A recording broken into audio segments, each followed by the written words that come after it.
Hooty hoot, hooty hoot. We must be live. We're live. All Folks, right. we were in the green room. We were crossing our X's and dotting our W's? No. Selves, What do selves. we were we were dotting ourselves. We were refining all the things that we were going to put out for Hmm. you, and I'll tell you what, it is magical. Ooh. I don't know why I like this. I know why you like this. Why? Because you can. Oh man. I love it. I love it so much. You know what it is? It's so good. Okay, your mission then, should you decide to accept it, you can upload more.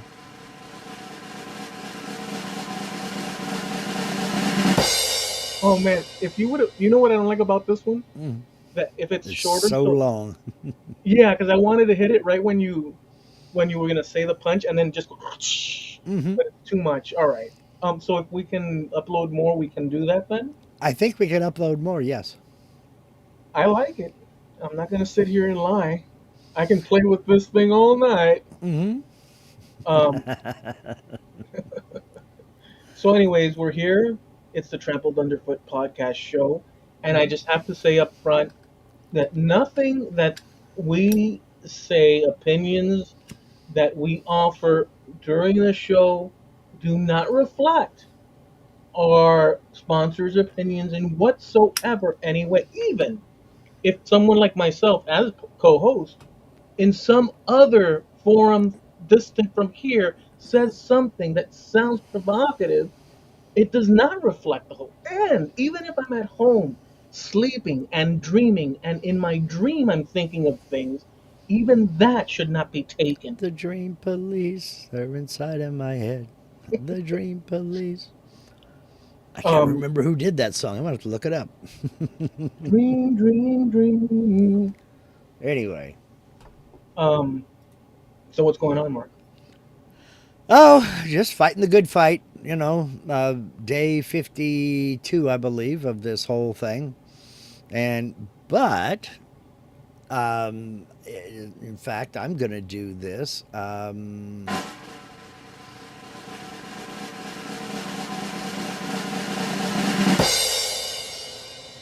I've got a date to get the mini split installed in my shop. It's going to be Tuesday, July 8th. So we're 3 weeks out. Nice. The electrician comes out to do his magical voodoo, that electrician thing, on Tuesday the 1st. And then they come out, they say it's going to be a half day to install the mini split, and my shop will be climate controlled, and I will be happy as hell because right now I've got space heaters and room air conditioners in there. I haven't had my side door, my man door, I haven't been able to use that in 2 years, coming up on 3 years, because I've had that room air conditioner in the doorway. The door is open and a piece of plywood is screwed into the door frame so I can use that air conditioner. I am so happy I could just, well, if I could dance, I would dance, but I can't dance, so don't ask me. You can dance. You can dance if you want to. I can dance if I want to, but I don't, so I won't, so there.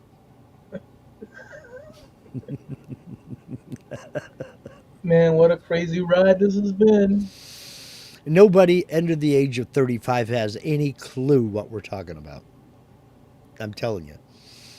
And a few people over the age of 35 don't know what the hell we're talking about. But you know what? That'll work. That's fine. Do you remember when Ramesses the Great took over that village?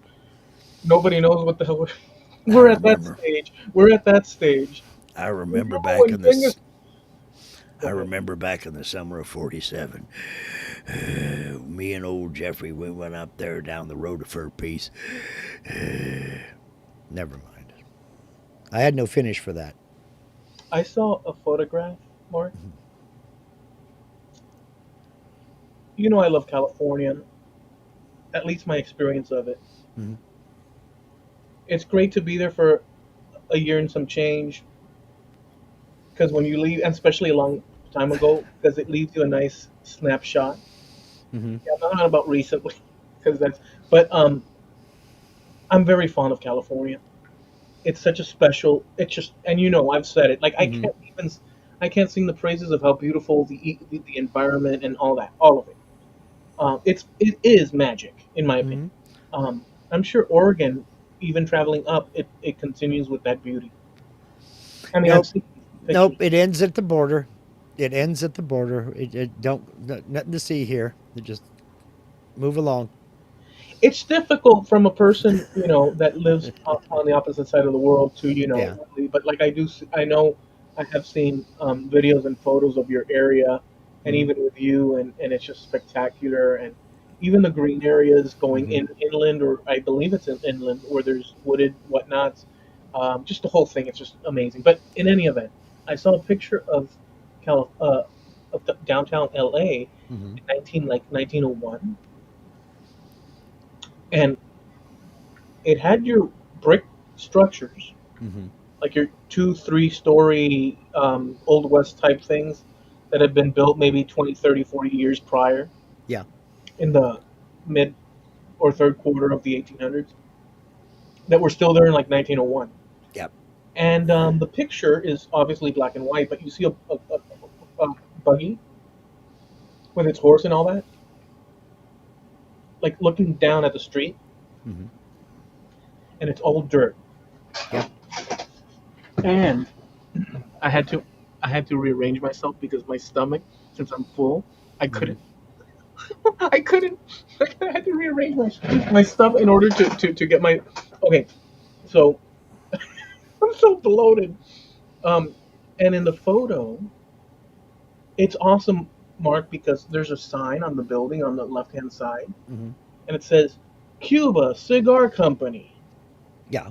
And I took note of that. Like, well, obviously, my mind, Yeah. and I looked. I asked AI, and I said, "Oh," and like I gave it the name, and I said 1901 and all that, and it says, "Oh, you're talking about this beautiful photo so it's a famous photo apparently." Hmm. Yeah. And I said, "Well, tell me more about the company." And it says, "Well, there's nothing that I can offer that's known more outside of that. The name is on the board and this and that and stuff, but there's Yeah. other places you can search." And like it gave me options, so I left without the full taste of that, or with the taste left in my mouth for more.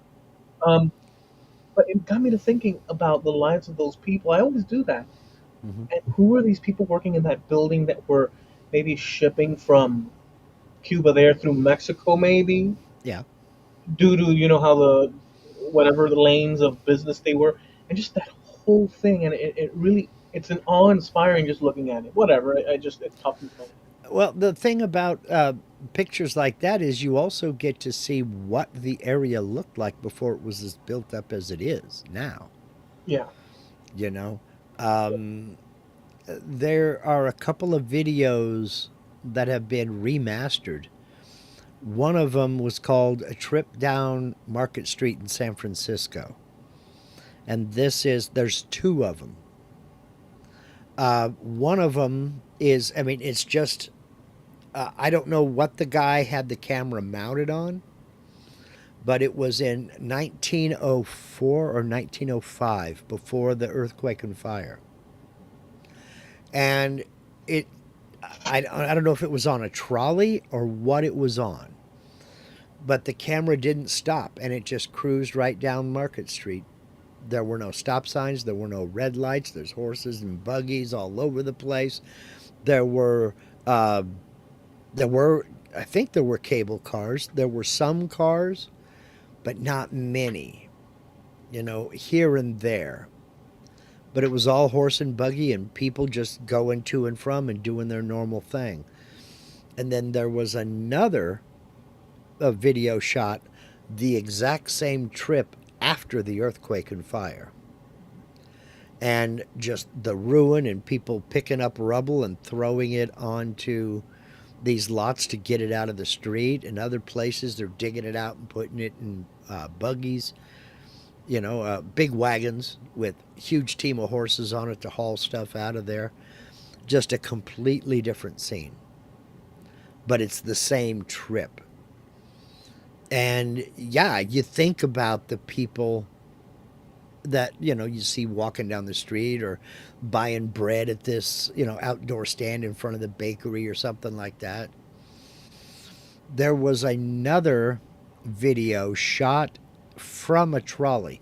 They had a man with a camera on a trolley, and he's shooting out of the back of the trolley, and there's this family in a car, and the car kind of slows down a little bit and gets further away.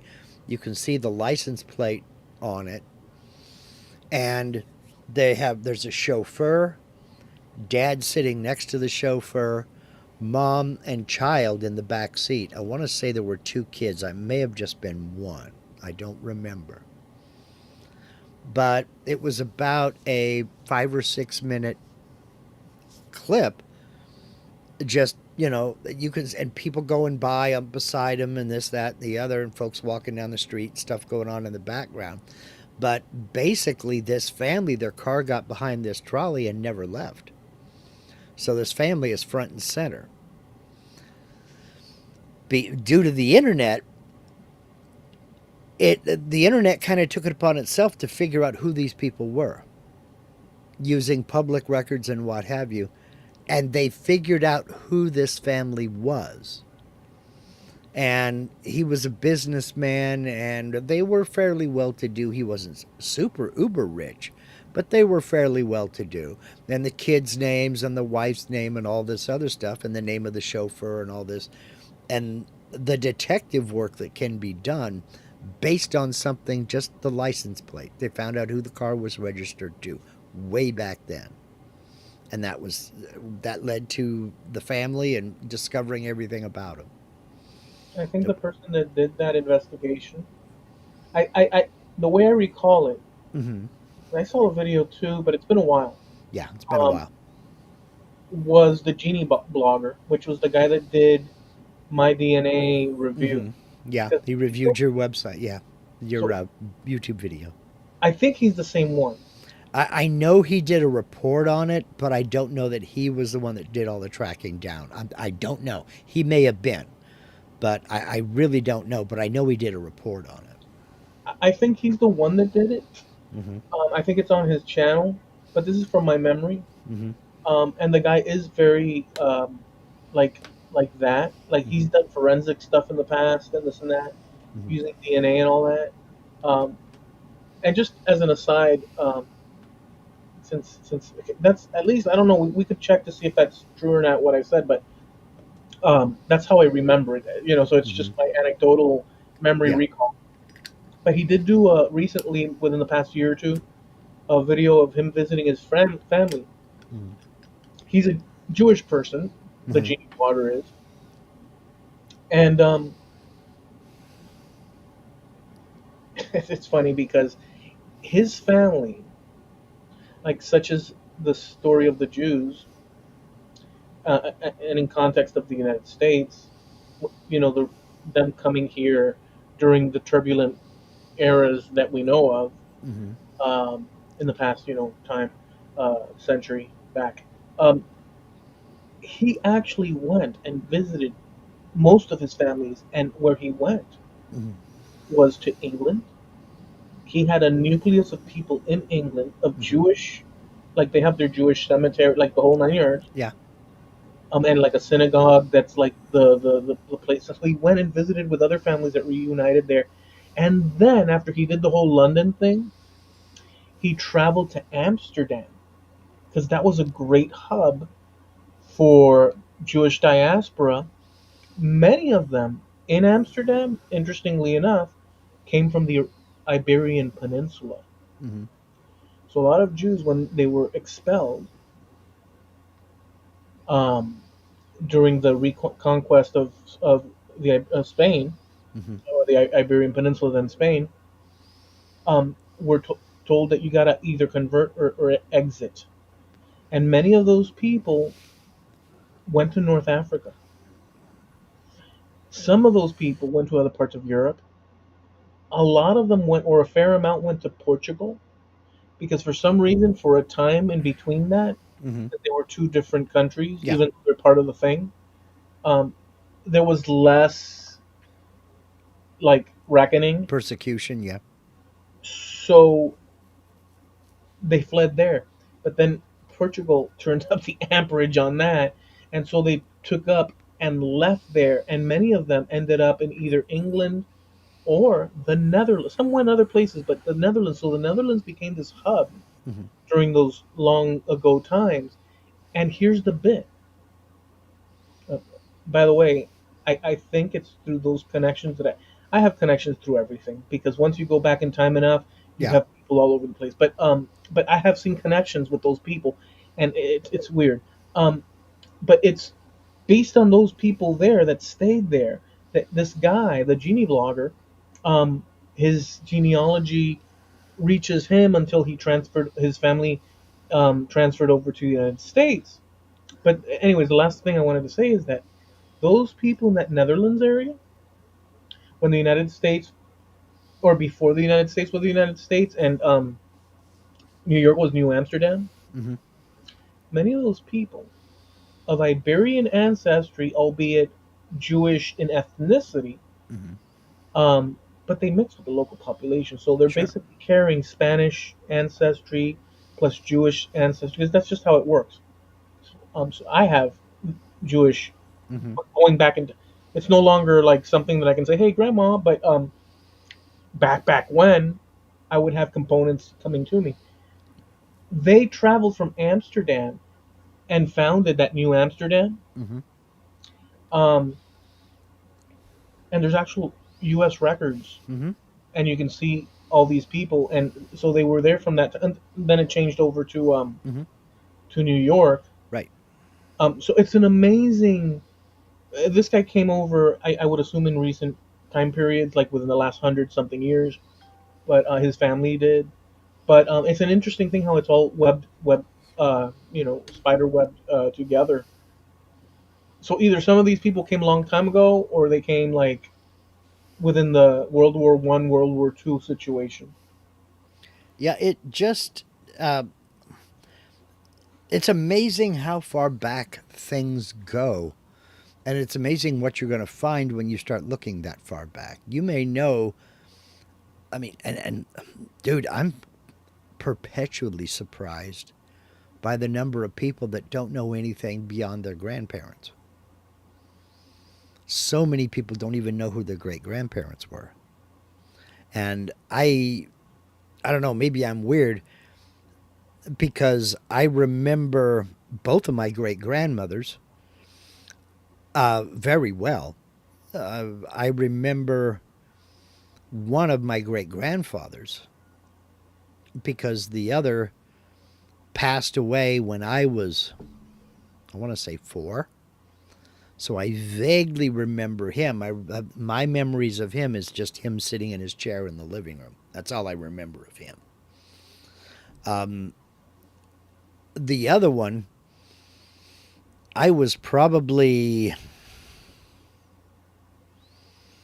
10 years old when he passed. And he was a lot of fun. He was a very, very fun guy. And in fact, I don't know, I don't think he's out there listening yet. He's the one that I told you, and I showed you that picture that reminded me of Greg. Greg reminds me of him a lot, really a lot. But I'm shocked at the number of people that don't even know who their great grandparents were. Don't know anything about them, don't know where they came from, don't know their story, anything like that. I don't know if it's just folks aren't interested or if this is a condition of age, we don't get interested until it's too late.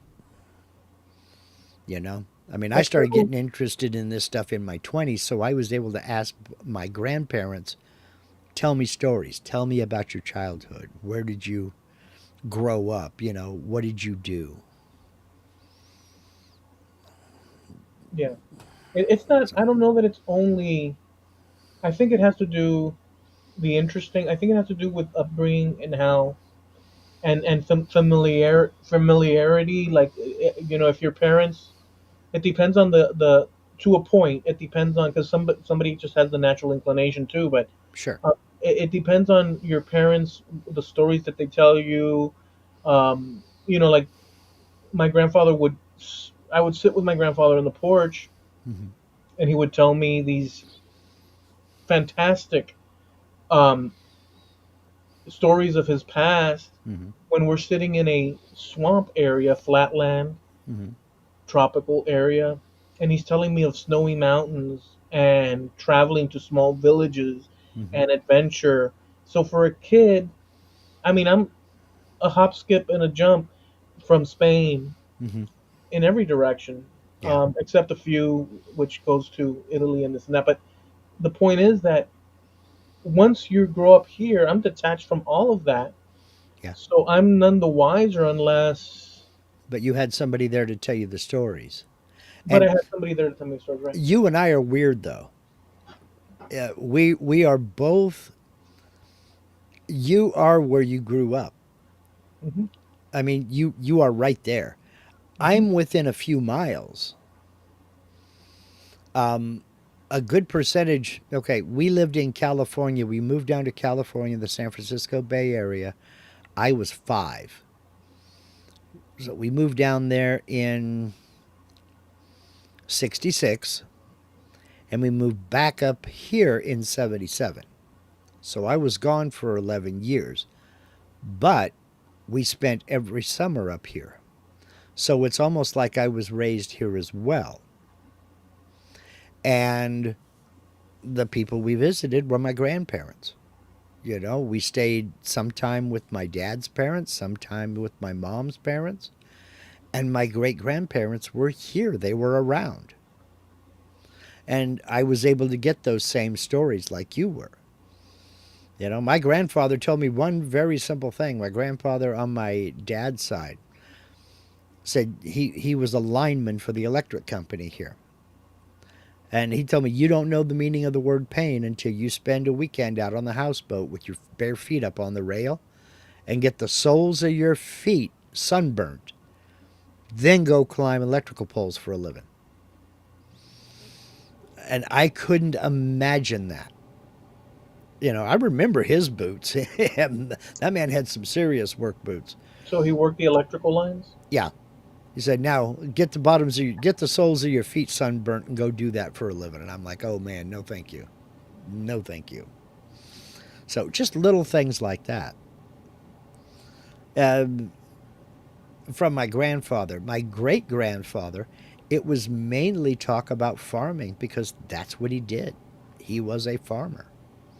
He raised some cattle, he raised some goats for dairy, he raised cows for dairy, but it was all about working the land and what you could raise and put away for the winter. If you had a little extra, you could sell that off. They always had a bunch of chickens, so there was always the ability to sell some eggs or trade eggs for something else, you know. So hearing those stories of especially from my great grandfather, who was born in 1885. So when the turn of the 20th century came along, he was 5 years old. He had very vague memories of that. He really didn't have a whole lot of memories of the 1800s. So, no, I take that back. He was 15 years old at the turn of the century. But he had very vague memories of the 1800s. It was the early 1900s in Los Angeles, California, of all places, where that photo you're talking about was taken. In his teens and early 20s, that he was talking about how the place was a desert. Yeah, there was, Los Angeles, but it didn't take you long to walk out of Los Angeles and you were out in fields or orchards. There was a lot of citrus grown down there, a lot of avocados grown down there. And a lot of they tried ranching, and there were there were no big ranches. There were a whole bunch of small ranches simply because the place was a desert and you had to have a source of water to keep those cattle alive. You know, it was just a totally different time. But you and I are weird in that we stayed basically in one place around the people who were there to tell stories. We didn't graduate high school and move to a different state. You know, I did later on when I joined the army in my 20s, but I always kept in contact with those people until they passed, you know. So, I mean, up until 2 months before we moved back up here, my grandmother had sent me a letter and I wrote her a letter back. That's the way she was. You wrote letters to people. And then suddenly I said, this is going to be my last letter because we're moving up. And she couldn't stand it. She called me on the phone. But that was her upbringing. You only called on the phone when it was really deemed important because it was expensive. It was cheaper to write a letter than it was to make a phone call. You know, nowadays with unlimited long distance and everything else, again, people under 35 don't have any idea what we're talking about. So, Yeah, time has gone by, and well, actually, this is a good time to bring it. So I had premeditatedly um, created a list, mhm. or let's say it differently. Let's say it more accurately. I asked for a list to be created for me Oh, geez. because I was pondering one of the things we usually hit on, which is then and now stuff, Hmm. and in more specific, um, like that one time that you said, well, you know, that Cleopatra is closer to us in time than to the creation of Hmm. the pyramids and stuff like that. Yeah, yeah. So I asked the AI, I said, give me a list, and I explained of what, Hmm. to see what it would throw out at me, to see where it Okay. would go. I didn't specify other than the theme that we've touched on before, just to Hmm. see what it gave me. Yeah. And I stuck with that, and then I told you about it. I wrote you and I said, oh, by the way, I did this. That might be a good idea. Okay. Um, it could give me a list that's continuous, like that would Yeah. go, you know, but I just let it slide to see what it would say. Yeah. So I'd like to share that with you and have Okay. your thoughts. Some of them might cross over into stuff that we've already talked about. So just keep that in mind. Okay. Like, I'm not sure that that's the case. I think that that's the case. Hold on, let me see. Well, even if it is, we may have different perspectives on it now. Well, let's see. Okay. So the first one is this one. See what you think. From the point of view of someone in 1985, Mark, Hmm. if they were to look back 40 years into their past, it would reach the year 1945 and it would be the end of World War II. Right. But for us here today, that same 1985 looking 40 years back to World War II, for us today looking back would be the same distance from us today to 1985. Think about So, so we look back 40 years. We're at 1985, and if a 1985 was to look back, they'd be looking at the end of World War II. Well, what big happened in 1985? Other than certain albums coming out, I couldn't tell you any big stories from 1985. well, to think that we're positioned here now, Mm-hmm. and if you think of yourself in 1985, then I would have been on average biking around Sweetwater, Well, coming. you'd have been 10 years old, and I'd have been 24. Yeah, I would have been biking around Sweetwater, um, going to the local, not bookstore, but like the candy shop, this slash, and they would have racks with comic books in them, and we'd be picking them out. Mm-hmm. We'd be with our friends, going sneaking to the mall.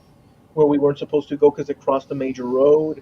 We would be in the throes of basically what the Goonies were when that movie came out. We would have been that those kids, um, or at the same time it came out, we would have been the kids of not the Outsiders, but the other one, Stand By Me. Hmm. We would have been that kind of kid, those kind of kids that age. That would have been our 1985. You would have been 20 something years old. I'd have been 24, and I was separated. I wasn't divorced yet from my first wife. Um, my kids would have been 4 and 6 years old. No, yeah, 4 and 6 years old. I was working at a hardware store. I'd gotten out of the Army the first time, and I was working at a hardware store in Carson City, Nevada, and thinking about going back into the Army. So, yeah, yeah, some strange stuff. But, what can you say? If we knew now what we didn't know then. I don't know about that one, maybe in some ways, but I'll tell you about that one. I have thought about that. And by the way, before I say, think about you then Hmm. in 1985. Hmm. And if you remember, because I do, and in your way you would too, I guess, Hmm. when I thought of World War II, Hmm. Oh yeah, it was ancient history. exactly, and when I thought of it, I referenced movies. Hmm. And movies that weren't necessarily attached to 1945, Hmm.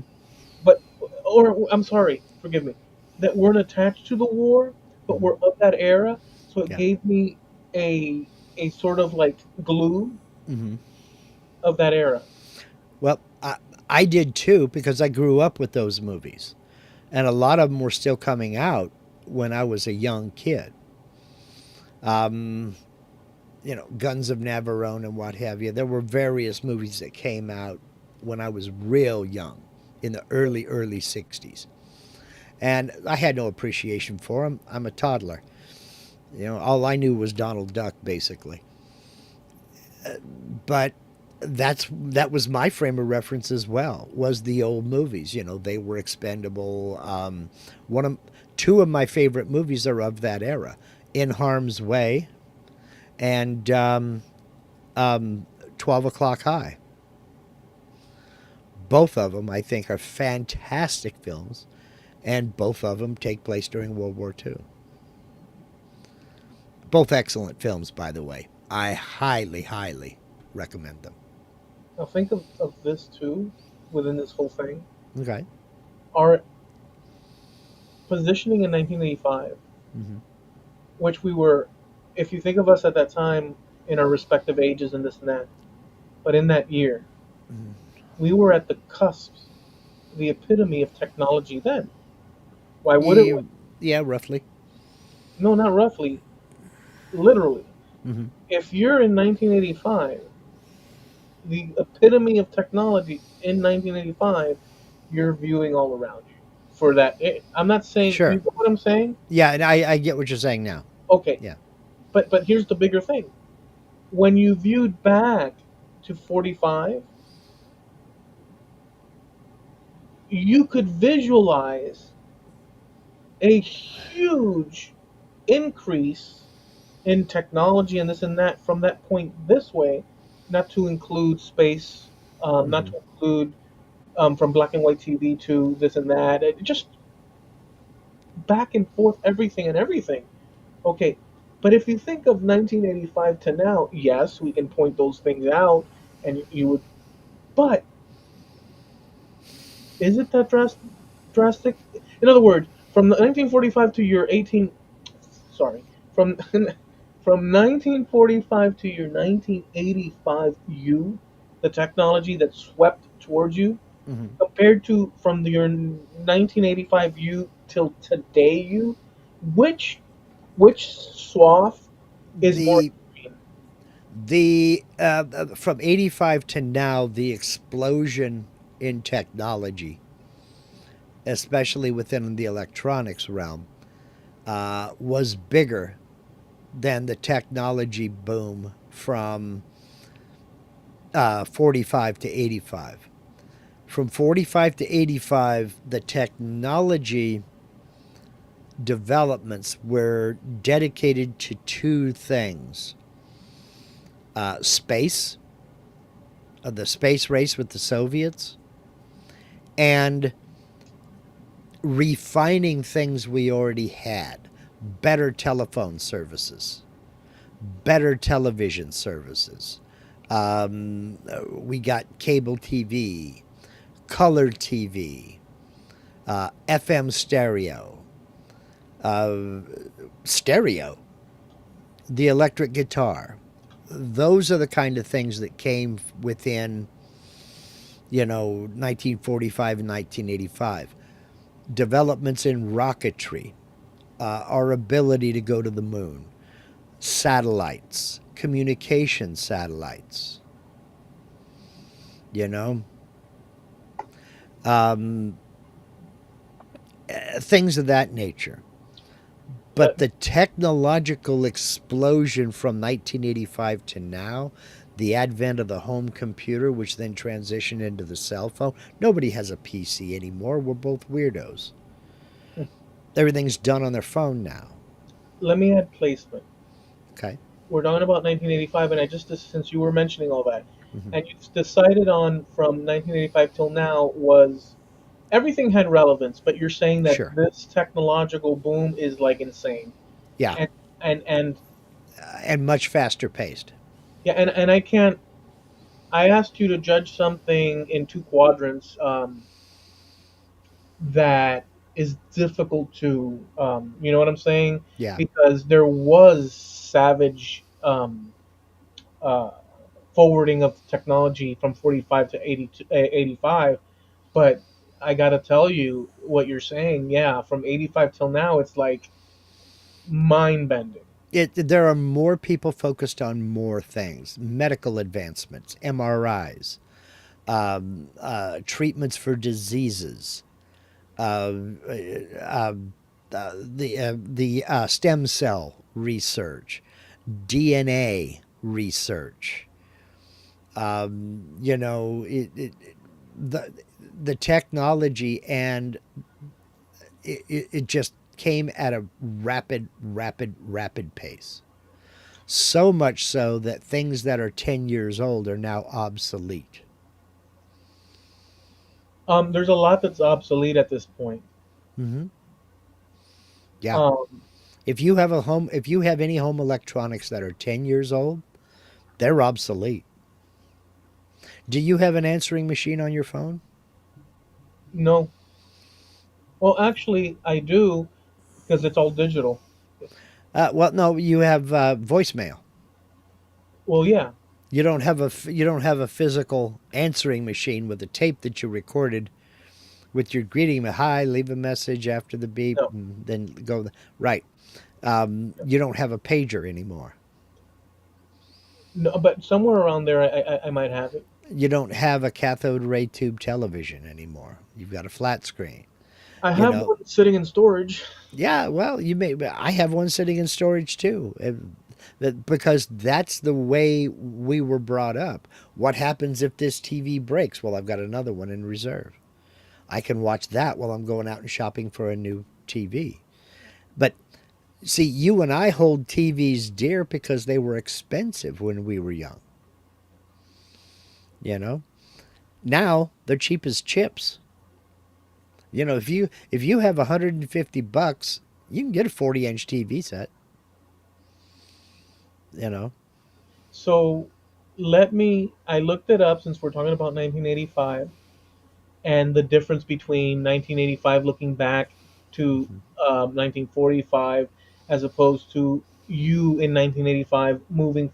Actually, us now looking back towards that same time period, 1985, how that would be the same thing. So I looked up what were the movies at that point in 1985, and I'll just throw them out: Back to the Future, there you go.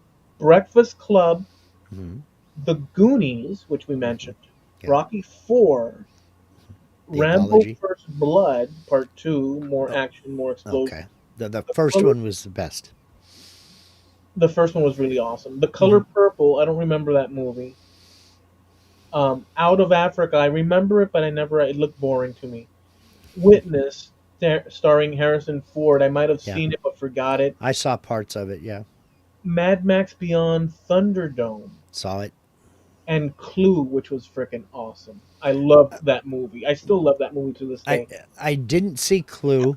Oops. I saw everybody saw Back to the Future. See, there were a few more in there that I went and saw at the theater. Um, I went and saw Mad Max Beyond Thunderdome with some friends.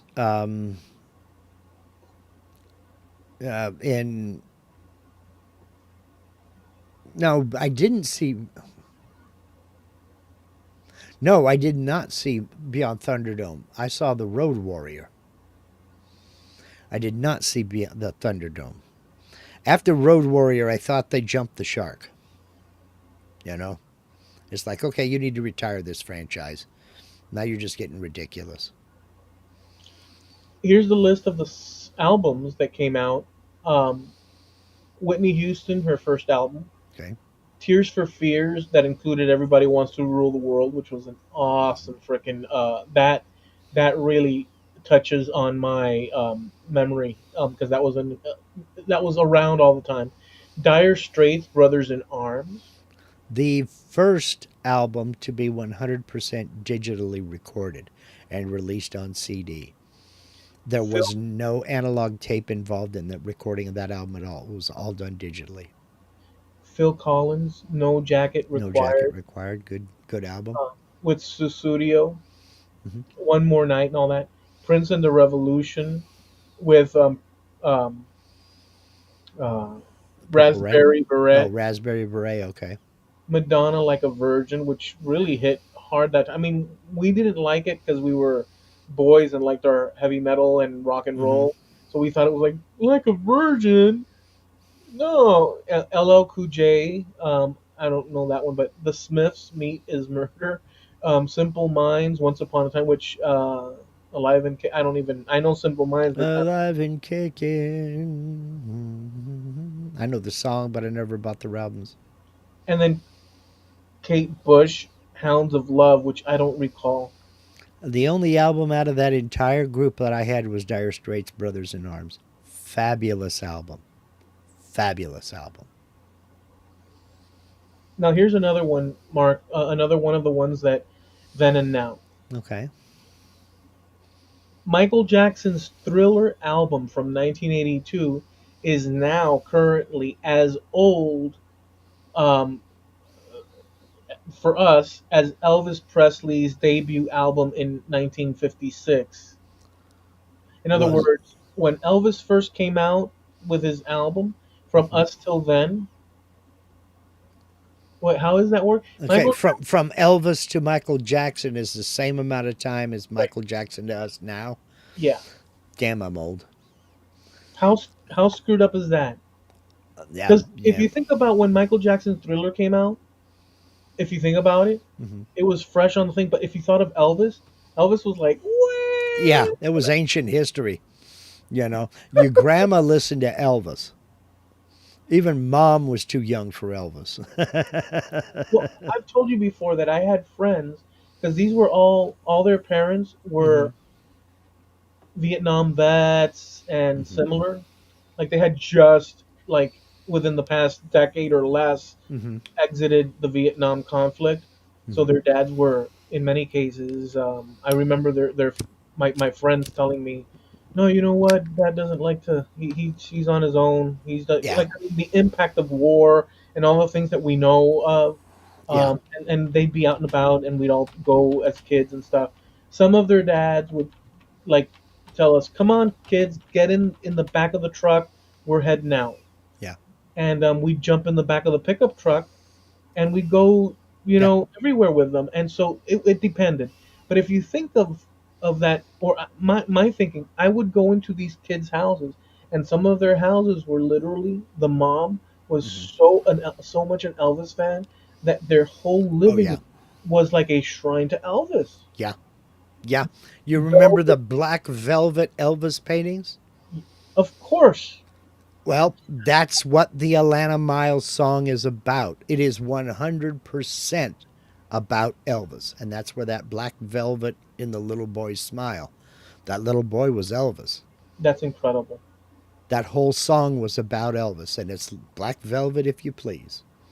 Well, guess what? I'd walk in and I'd see all that, but it looked, you know what it looked like to me? Mm. It looked, Tacky as hell, but yeah. well, no, because so I had my aunt, my grandfather's sister.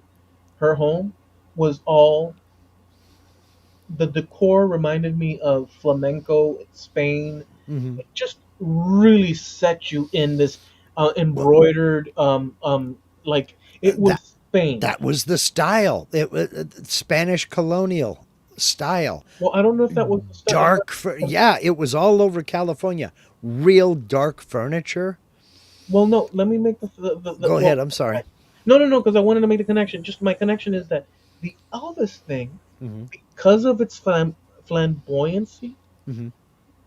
in my mind, there's a connection that even though there's not, but Hmm. there was in the flamboyant sort of whatever. But anyway, tell me about the California dark furniture. Well, it was. I mean, it 100% was Mediterranean style. Everything was huge, huge, and all dark furniture and a lot of red velvet.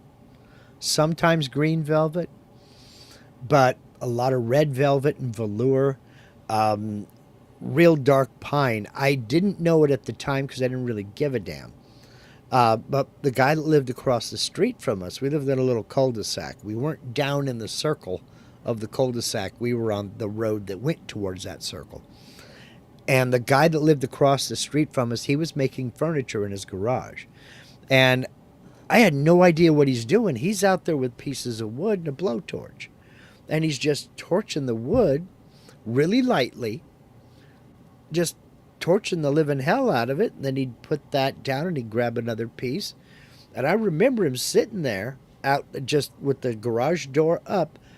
And he's sitting there right at the threshold of his driveway because it was hot. And he's torching. And finally, one day, I got up the guts to walk up and I said, "What are you doing?" He says, "Oh, well, we're making Spanish style furniture." I said, "Really?" "Yeah." I says, What's with the torch?" He says, "Well, you want that dark stain, but you want the grain to pop out. So that's what I'm doing. I'm making the grain pop out with the torch. And then we stain it." And he grabbed another piece and it was a real dark stain. And I lost interest almost immediately because I didn't like that style. But yeah, Spanish colonial was big in California in during that area of the 70s up to about the mid 80s. It was popular here too. All right, so here's the next one. So that's Michael Jackson's Thriller, From Us to It, To Elvis, yeah. from Michael Jackson's to Elvis in Hmm. '56. Yeah. The other one that it has is, let's see this one. This is what it chose.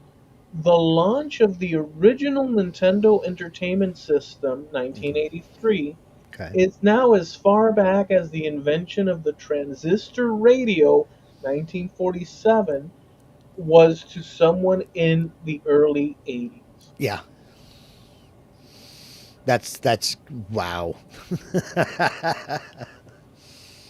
Wow. Which is still hovering in the same area of 1980s to this because that's what I asked it. Hmm.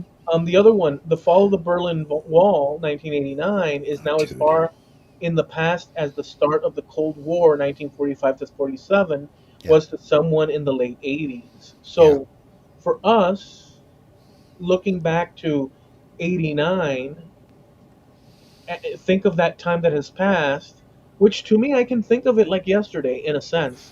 I literally can. I don't know about you. Hmm. You probably can too. I can think of it like I know where I was.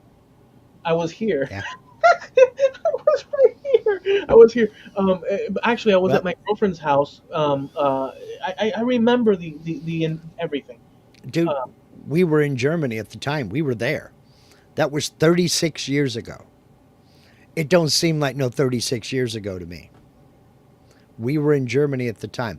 It really doesn't seem like 36 years ago when you stop and think. Linda and I have only been married 37 years. So we had been married just a little over a year when that happened. Wow. We hadn't been married 2 years yet. I mean, that's history. Yeah. Yeah. That's literal history. Big time. Big time. Um, Here's the last one. I'm gonna read it out as I didn't like clean it up or anything. It is what it came out. MTV's debut album in 1980. Sorry, scratch that. I read words that don't exist.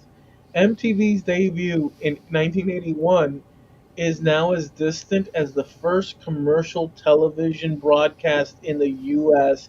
1941 were to someone in 1981. In other words, from us now, Mm-hmm. going back to thinking of when MTV debuted, Mm-hmm.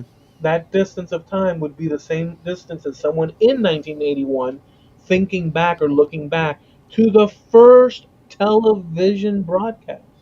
Man. That's insane, Mark. Yeah, Honestly. it is.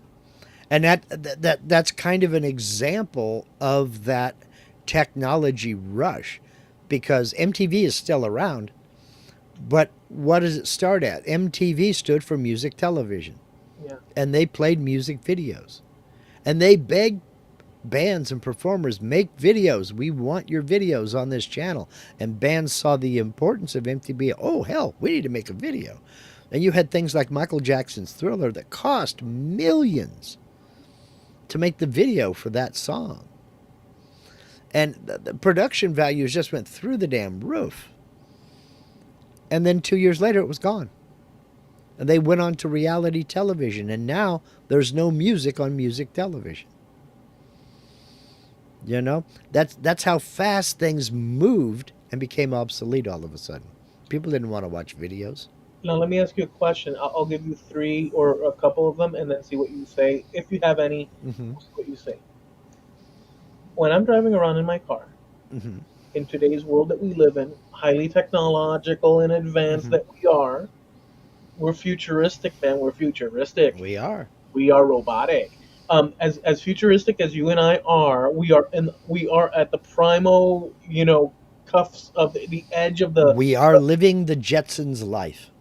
That is you and all of us in the chat and whatnot. When I'm driving about and certain songs come on that what back in the day I would not think twice about, but since they were played so much, now when I hear them, I'm like, you know what? I accept you, song. I Yeah. feel brotherly love. I'll tell you which ones. One, radio killed. Video. Video killed the radio star. That's one that when I hear it, I feel connected to it. Another one, um, is oh Trivia well, on that song, but go ahead. what was that? I have some trivia on that song. That was the first song played on MTV. It's an awesome song. Now, Well, let me give you the other one before go I ahead. forget, because I'm going to forget. I'm playing on the skin of my teeth here. The other one is "We Built This City on Rock and Roll." Oh I my God. used to listen to that song, and I would be like, "Ugh, it's so pop." But I still now, am.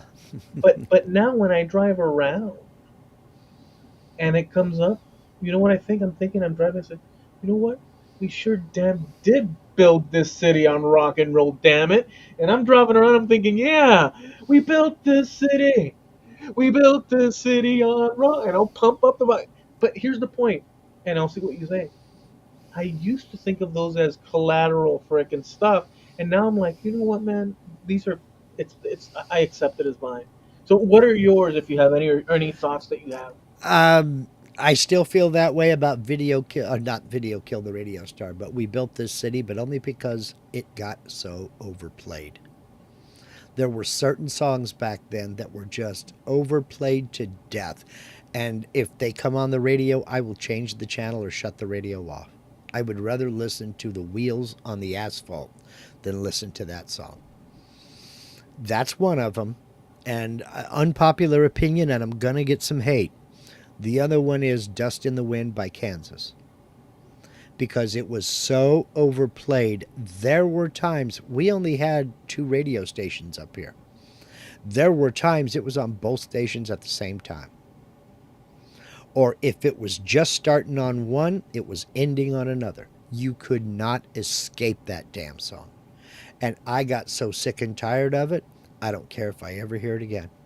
But my question wasn't your negativity. Now, I mean, sheesh. yes, it was. There are other songs that I have a new appreciation for. I have a lot more appreciation for Kenny Loggins than I ever did. Me too. I have a lot more appreciation. This is going to go, Oh whoa. no, wait, wait. I always liked Kenny Loggins, but yeah, go ahead. I have a lot more. This one's going to make you go, whoa. I have a lot more appreciation for Michael Jackson than I did. I have a lot more appreciation for a lot of artists that I wouldn't have given. You know, you were talking about Tears for Fears. Everybody wants to rule the world. I would hear that dunga da dunga dung dunga dunga dung. Change the channel. Let's go find something else. I don't want to hear that. I have a new appreciation for them now. So it's like, yeah, they were doing all right. A band that I think is one of the most underrated bands and probably one of the most underrated singers. The singer is Colin Hay, and the band is Men at Work. They came out with that Do You Come From a Land Down Under? And I thought, well, that's kind of dopey. And then they followed up with that Be Good Johnny song. I thought, okay, well, whatever. They've got some good stuff. Overkill is an excellent song. And Colin Hay is more of a vocalist than I ever gave him credit for. There's a few of them that are like that. Trying to think who I've. John Bon Jovi is one hell of a singer. And I wouldn't have walked across the street to go to one of their concerts if I was given a free ticket. I really didn't care about him. But I'd have a new appreciation for him. I was And Richie Sambora, oh my God, a seriously underrated vocalist. That man could sing. What did you think of Quiet Riot?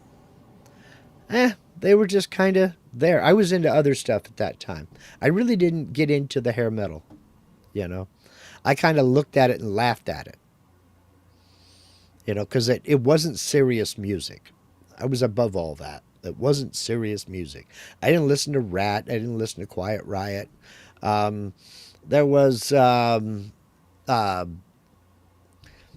Pyromania, Def Leppard. Def Leppard. That was another. I was in the army when that album came out, living in the barracks, and everybody in the barracks had that album, so you couldn't get away from it. But that was also where I learned that I loved AC/DC. Was living in the barracks and listening to that. I was like, oh hell yeah. Jesus, that was when Hell's Bells was new. When Back in Black, the album was new. Actually, I remember that we were little kids, and we bought the older brothers. My friends borrowed it, and we would sit on the hood of the car and listen to it.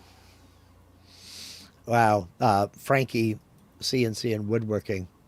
The Y2K thing was 25 years ago.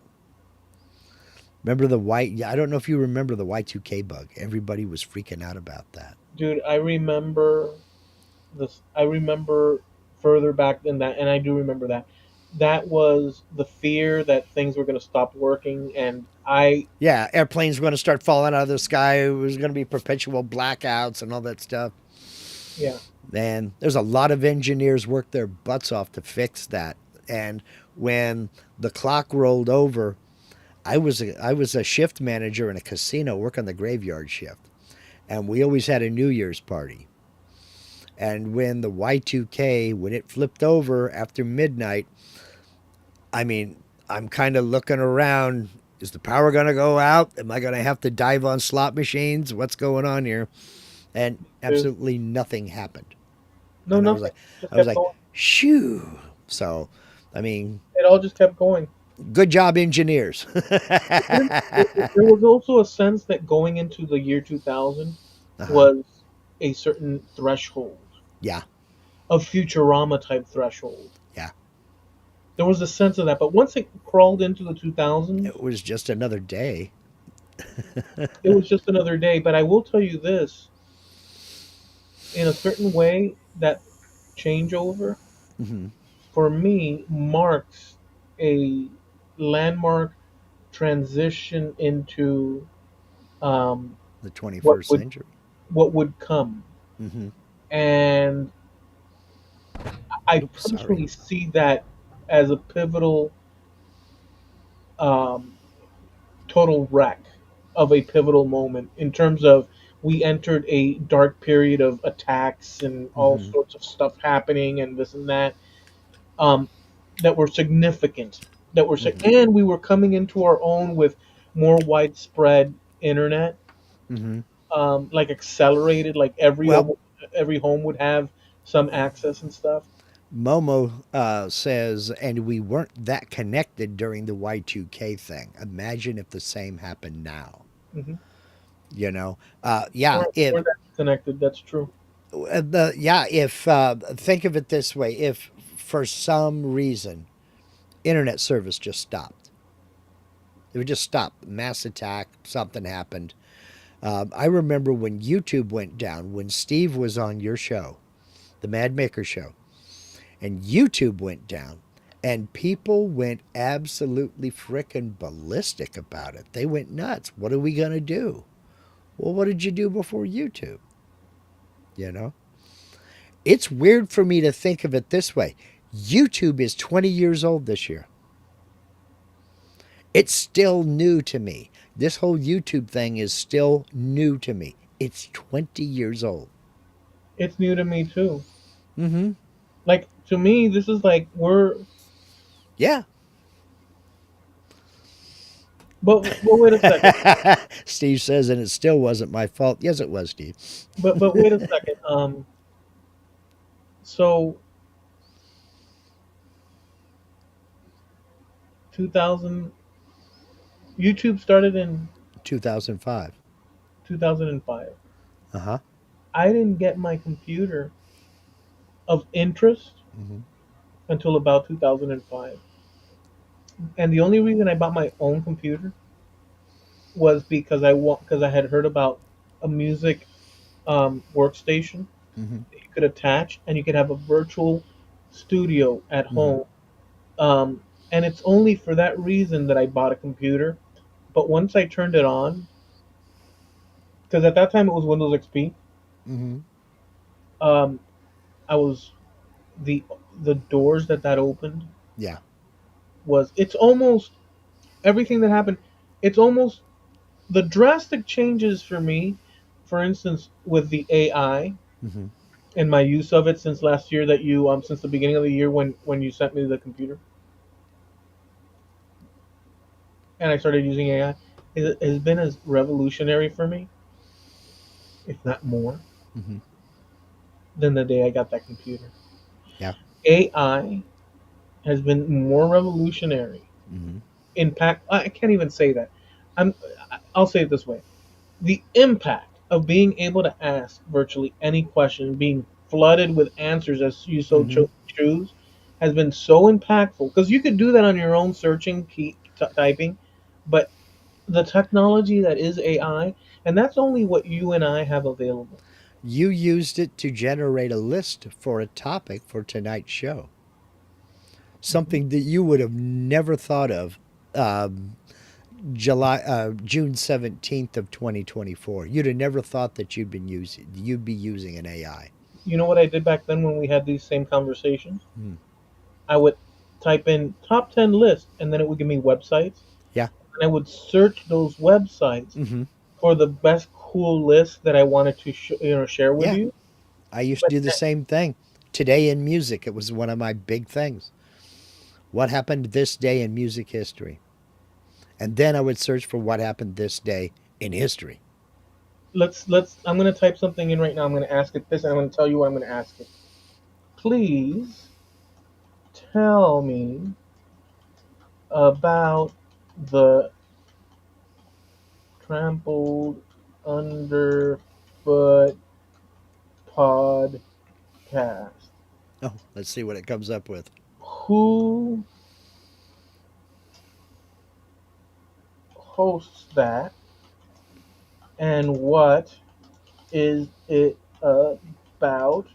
Plus, where can it be found and downloaded? Is that a is that a long question? Okay, so this is what it says. Oh, well, excuse you me. I'm waiting till it because Hmm. it's so. It's really got to search because even it's like, what? Well, while it's coming up with an answer, here's one from Momo. It's funny how Dick Clark's golden oldies were basically 20-year-old songs. Today, I don't think 50 Cent in the club as golden oldies. Yeah, I don't think of it either. You know, a 20-year-old music to me, can you think of anything 20-year-old classic rock or 20-year-old rock and roll? So we're No. looking at 2005. Uh-uh. All I can remember is 70s, 60, actually 50s, 60s, 70s, 80s, and 90s. And then from 2000 on, like I told you before, there was some sort of shift there was a collapse of sorts across social, um, Well, blue, and everything. there were still some good bands. Metallica was still doing stuff. Um, Now, The Warning is a real good band. I like The Warning. But you also had like, oh come on, The Offspring. Offspring were a good band. But it's almost like if I told you, hey, Mark, Hmm. like let's say same thing, but we're talking about food. It's like I tell you, hey, Mark, do you like that Nicaraguan restaurant over here on the corner and you tell me, Eloy, how the heck Hmm. would I even know that? But if I told you, hey, Hmm. Mark, you know that McDonald's? Oh yeah, we've got two McDonald's down the. Sure. That's the difference that we're talking about here. Yeah. Prior to the 2000s, Hmm. the collective had Yeah. the sources through Yeah. radio, but now You have to search. Yeah. Now it's you have to search for stuff. it's not readily on Hmm. the minds of everybody at the same time. Hmm. Let me share what it says about us. It says the Trampled Underfoot podcast is a laid back conversational show hosted by Mark Lindsay and Eloy Escajedo, two guys from different generations and opposite sides of the US. They dive into a wide range of topics from pop culture and music history to quirky life stories and philosophical musings. Think of it as a blend of nostalgia, curiosity, and good humored banter. Mark brings the perspective of someone who's lived through the classic rock era and has a deep love for blues guitar and vintage comedy. Eloy, the younger of the two, thanks AI. I really do appreciate. Let's really mark that line. That's a real diplomatic way of calling me an old fart. Go ahead. Eloy, the younger of the two, is a musician with a love for the 80s and a knack for storytelling. Together, they explore life, the universe, and everything, often with a retro twist.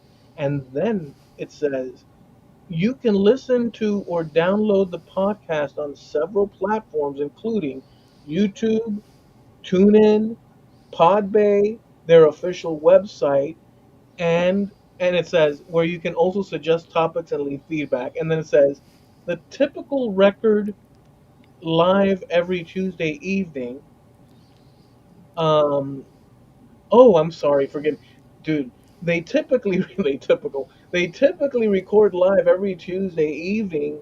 So if you're into real time interaction, that's a fun way to join the conversation. Yes. Want me to pull up a recent episode summary or help you subscribe? I've got you.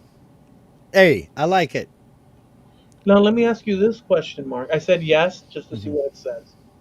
Um, um, So it's go just ahead. it's just repeating. But let me ask you this.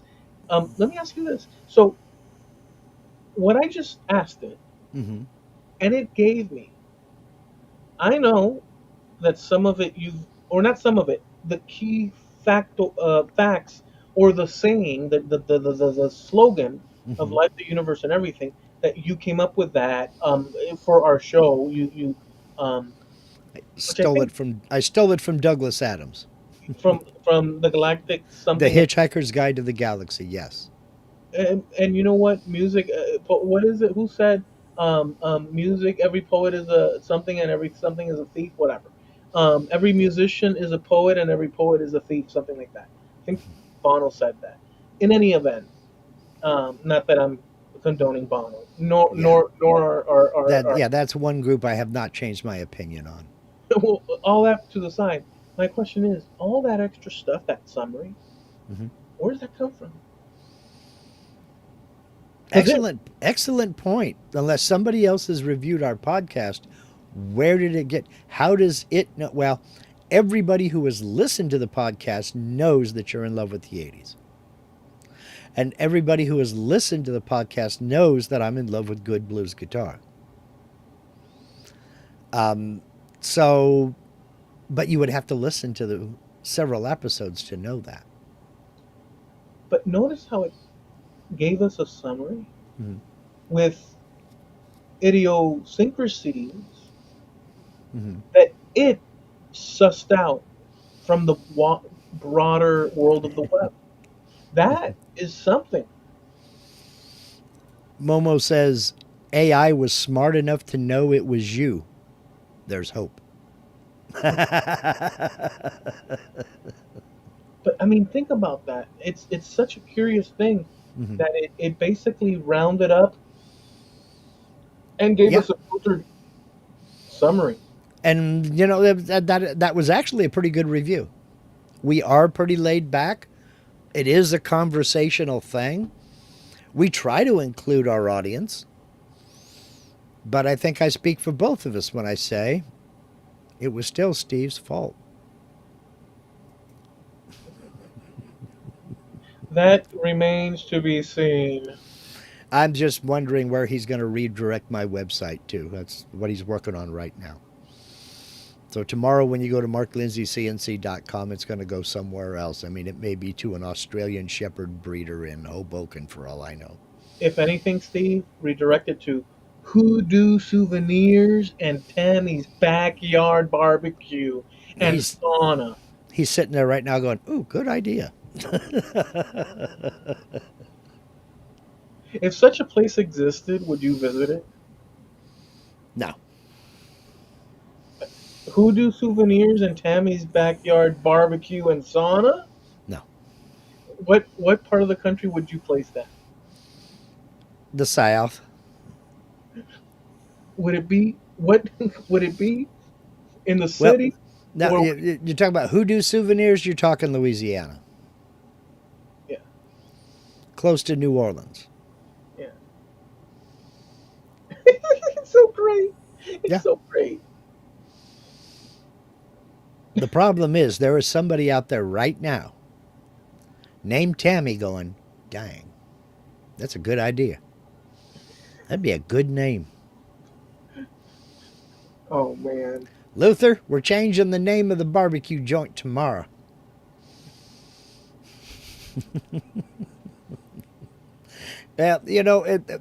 But you got to admit, we had some great stuff come out of uh, that era. Which era? The era that we know and love the most, the 60s, 70s, 80s. But we had some weird stuff too. Now I've been sitting on this because it's been it was just some little things that were really. I wondered about it. I didn't. I doubt you remember most of this stuff, but you might. There was a stretch in the 60s and early 70s, I want to say from about 66 on, where all of a sudden two things happened. Number one, folks started flavoring everything in an attempt to appeal to kids. You probably remember the green ketchup. That was here lately. That was in the 2000s. I recall that, but I didn't grow up with any of that. Yeah, that was a new twist on it. When I was a kid, well, in 1971, Kraft came out with a product called Kugel. Don't know if you, I don't know how long it lasted. It I didn't don't last recall. very long.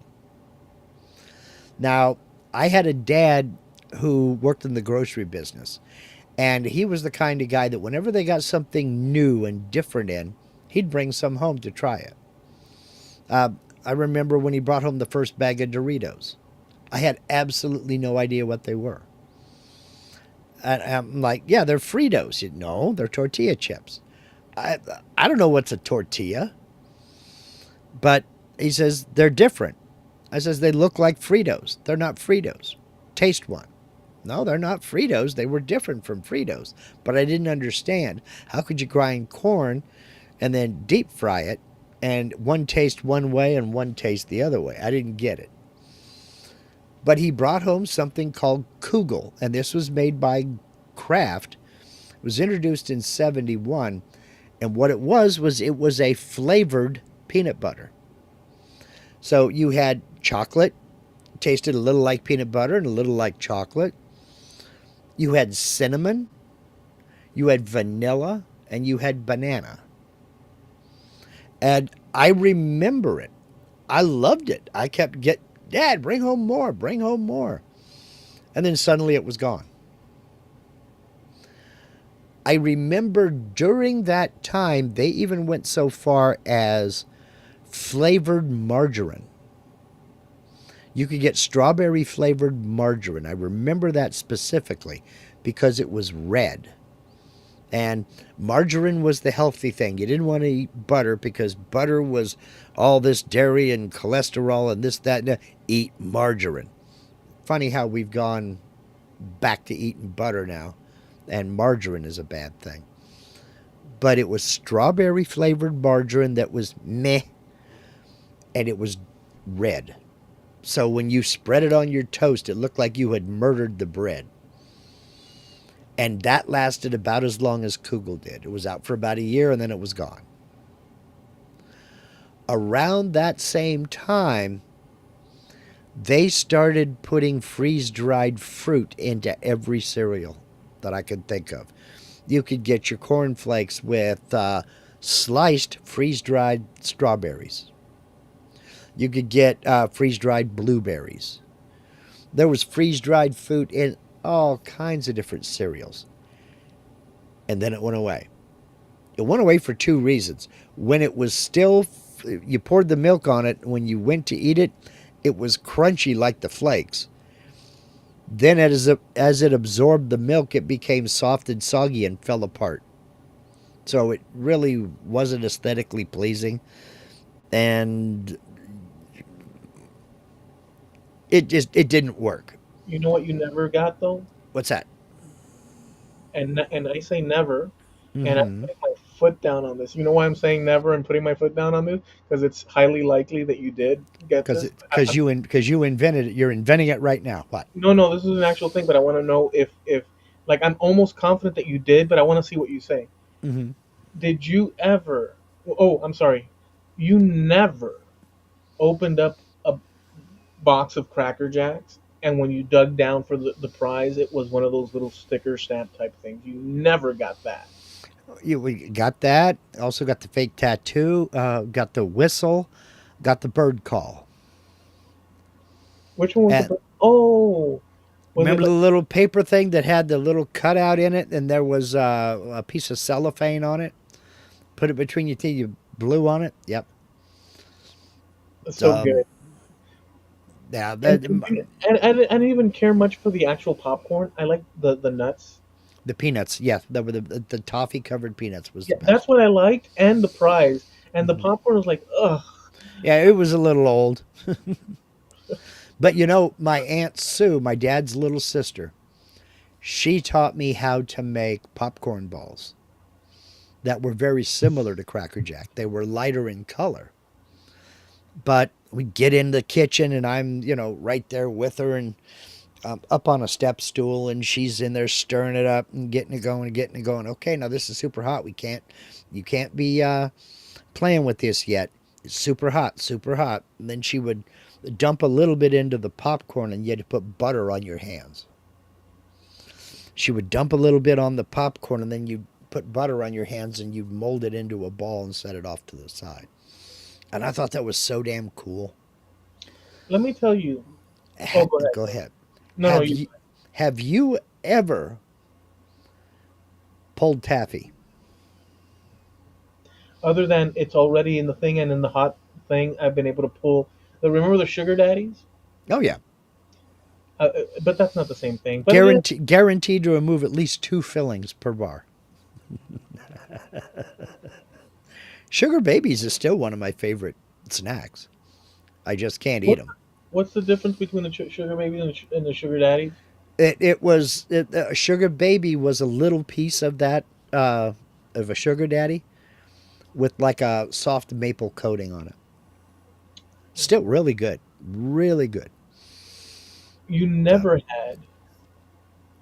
Go ahead. do you remember the name of take the sugar daddy and dip it in chocolate? I didn't do that. That was the thing. No, you didn't dip it in chocolate yourself. That was the thing that you bought it. It was a name. Oh, that I never had though. It's called a slowpoke.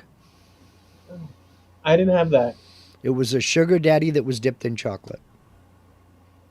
Okay, that one I never had though. It's funny how Hmm. that. Do you remember the rings with the big ass like lollipop type Yeah, candy on it? yeah. It's so ridiculous. You'd buy, man, this is it's a ring, and I can just suck Hmm. on it. It's a pacifier for teenagers. You remember that? It was Yes, I do. I never got any because that was a little bit after I was out of that kind of thing. But I remember candy necklaces. God, chewed through I don't know how many candy necklaces. those were good too. Yep. You Um, you never. Well, let me get this. This is the one that I wanted to. You've never ever, and I don't want to. You can't even circumvent this one. Um, you never had a jawbreaker. we used to go to a place called Farrell's Ice Cream Parlor. It was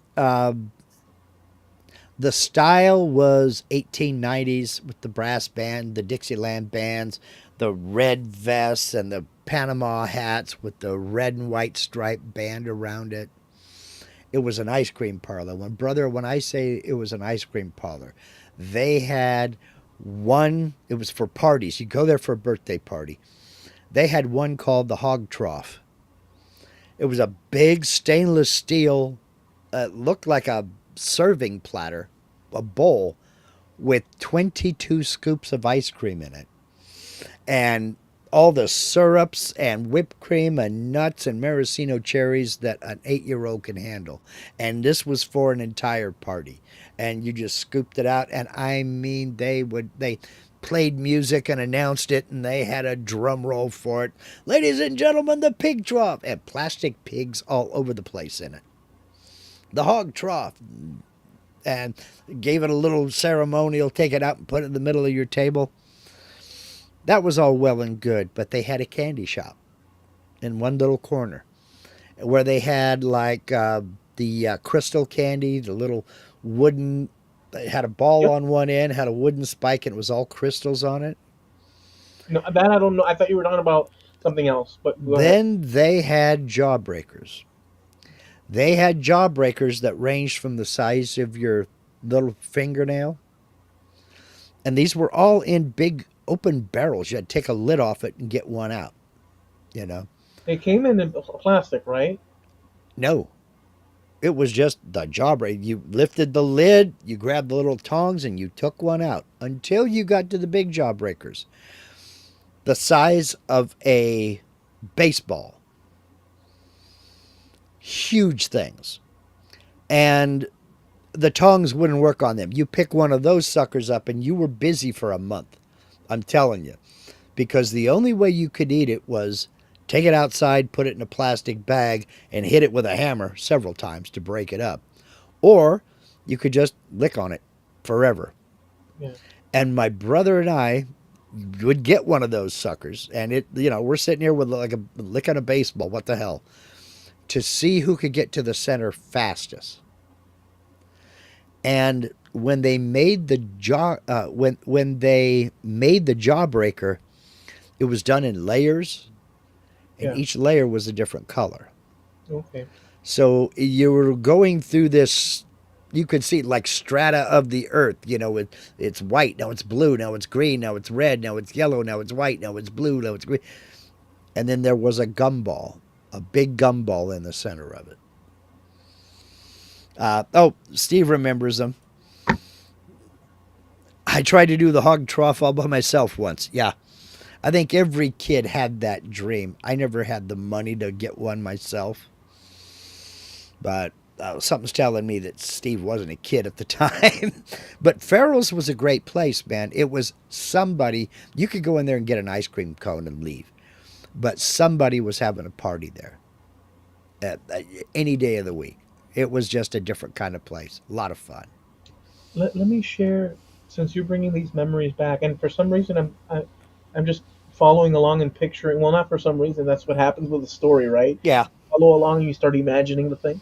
Like I was imagining the place and the old timey. Hmm. Uh, but I want to give you a little slice of South Florida. Um, if you take the, and this is special. If you take the car from here where I'm sitting now, and you travel west across the solitary Tamiami Trail into the Everglades, and you travel for about an hour and a half to 2 hours, you end up crossing the Everglades, Hmm. and you end up at Naples, Hmm. which is the other side of the thing. From Miami to Naples, it's on the other side, on the the Gulf side. Okay. I was about to make an international incident because I was going to call it the Gulf of Mexico. Um, um, the Gulf. Hmm. It's Naples, and when you get there, there's the off ramp. Hmm.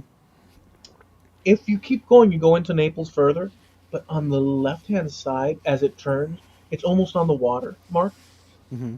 and there's this wooden mall, Hmm. and you find your parking and you get out. You're walking on docks. There's an inside all wooden. It's old timey, kind of like what you were saying, but in this old timey version, Hmm. it's a little mall with inside that are quaint little cozy shops. It's all that wood. Hmm. And if you go through the back area, all the stores, there's not a bridge, a dock, Hmm. like a wooden dock, and boats are tied to it, and you can walk down through it. You can have dinner there, seafood, and this and that. But the whole experience has all these sort of like stuff that tourists buy Hmm. that might be like incense and this, that, and the other. And Sure. it's such a quaint Yeah. fishery, sort of like a place where pirates would have Hmm. docked way back when. And you feel, and there's like an ice cream shop in there. Yeah. It's not fancy. It's more like on the edge of a bay, Yeah. and like it's been sitting there. I know that feel. I know the feel that you're talking about. It's so beautiful, Mark. It's so. I've been there various times, and Hmm. I've taken girlfriends there on different Sure. occasions, and it's such a wonderful, cozy experience. Whether you're eating food, having drinks, or just shopping little things, Hmm. it's so neat. With like they sell seashells, Yeah. and all sorts of like I guess like rocks that are whatever Tumbled stones and things like that. Yes, it's that sort of environment, dude. It's Hmm. so awesome, dude. When you were in California, did you ever make it up to Monterey Bay? No. Okay, because down in Monterey itself, the Fisherman's Wharf there is very similar to what you're talking about. Is Monterey Bay in San Francisco? No, it's south of San Francisco. Okay. The two big Northern California bays are San Francisco Bay and Monterey Bay. Okay. They're south of each other by, you can get there in about an hour and a half, maybe 2 hours, Okay. depending upon traffic. Um, yeah, I was raised in the San Francisco Bay Area. We lived there for 11 years. I joined the Army to get off of the West Coast. They sent me to Fort Ord, which is right smack on Monterey Bay. So I didn't get far. Joined the Army and didn't get far. Join the Army, see the world. Oh, no, wait, you've been here. So, Was that your but first? Um, yeah, that was my first enlistment and my first duty station. My entire first enlistment was spent. I went to Fort Sill, Oklahoma for basic training and my advanced school and went straight to Fort Ord, California. My entire enlistment. they sent you home. Yeah, basically. So, I could tell you stories about that, but never mind. Um, Monterey is rich people area. It's kind of upper middle, or at least it was when I was there. It was upper middle class. You had to go around to Carmel and Pebble Beach to get to the rich people area. That's where the beautiful people live. You were a linguist in the Army, Mark? No, I was in field artillery, that first enlistment. Uh, Wanted to go to the language school. So did my wife. She wanted to go to the language school and learn Russian, but it didn't happen. So, no, I wasn't a linguist. At that time, I was in field artillery. I got out of the Army, then I came back in. I was a helicopter mechanic. So was my wife.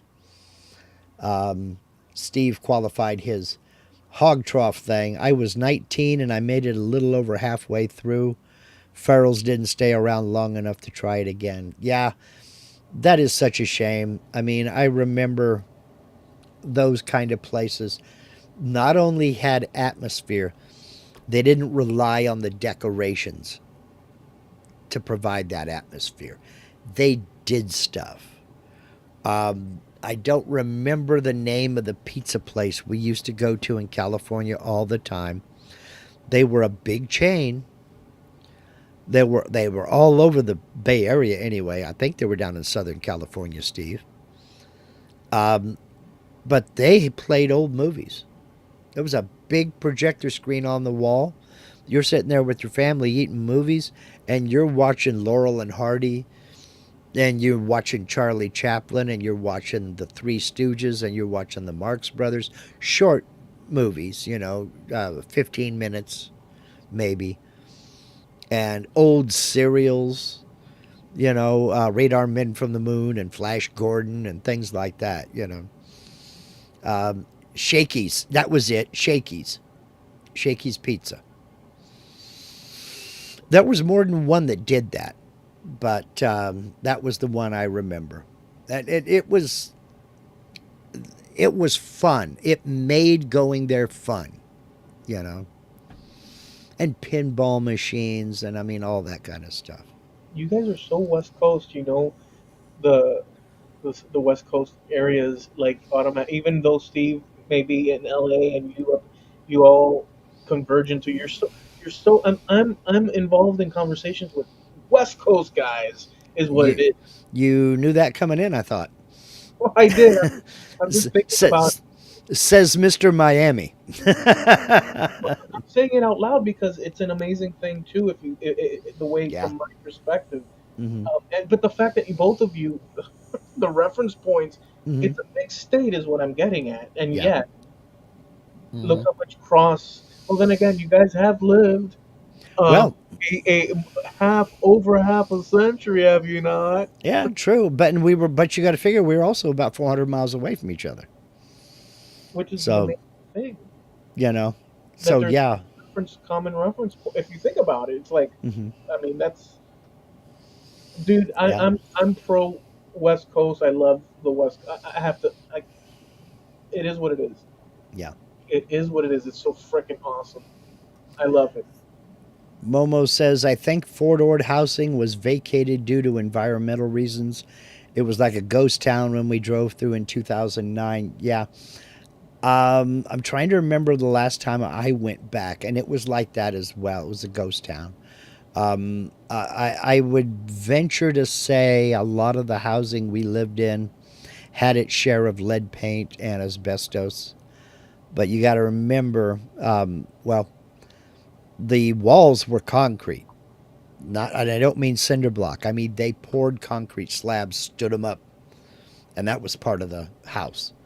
Um, but the Did they rebar it at least? yeah, there was rebar, but it was they were all concrete prefabs, and they built some new housing when I was there. I left there in, oh my gosh, I want to say January of 80, no, November of 84 I left there. And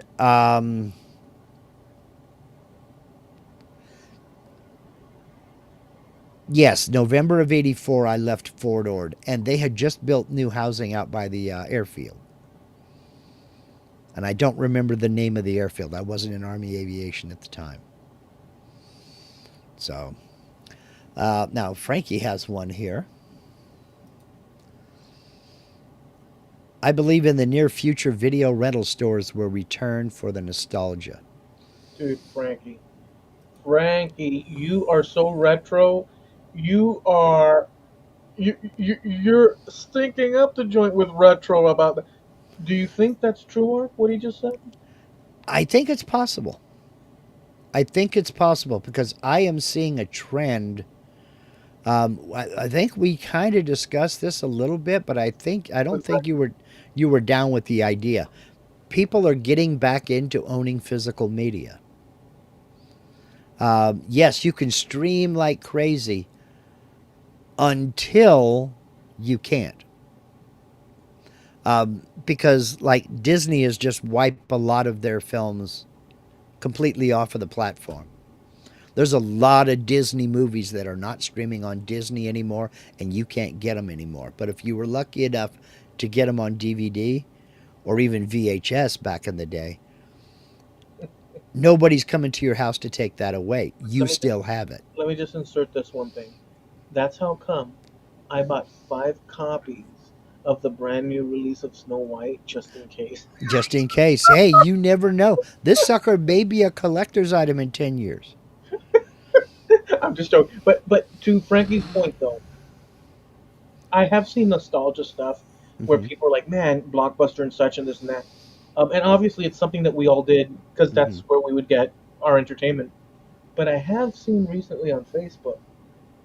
This is nothing here or there, but it's within a guy um, had the original Star Wars from like 1977. Its release on VHS, and he had it sent in for grading. You know how Hmm. they grade comic books and this and that? Yeah, They encapsulate it and all this and that. sure. He did the same thing, and then he posted it to a comic because there's people that are really serious into that. I follow those groups because I like the nostalgia. But it's funny to watch people's reaction because he posted it, and it's all comic books. But now he posted, and they were laughing at him actually doing that, like ah, ha, ha, ha, ha, this is. I didn't understand what the comedy was, but I found it amusing because he's totally into that. He's conserving the Yeah. original Star Wars VHS offering. I have the original trilogy before George Lucas got his hands on it and added all the CGI that looks ridiculous.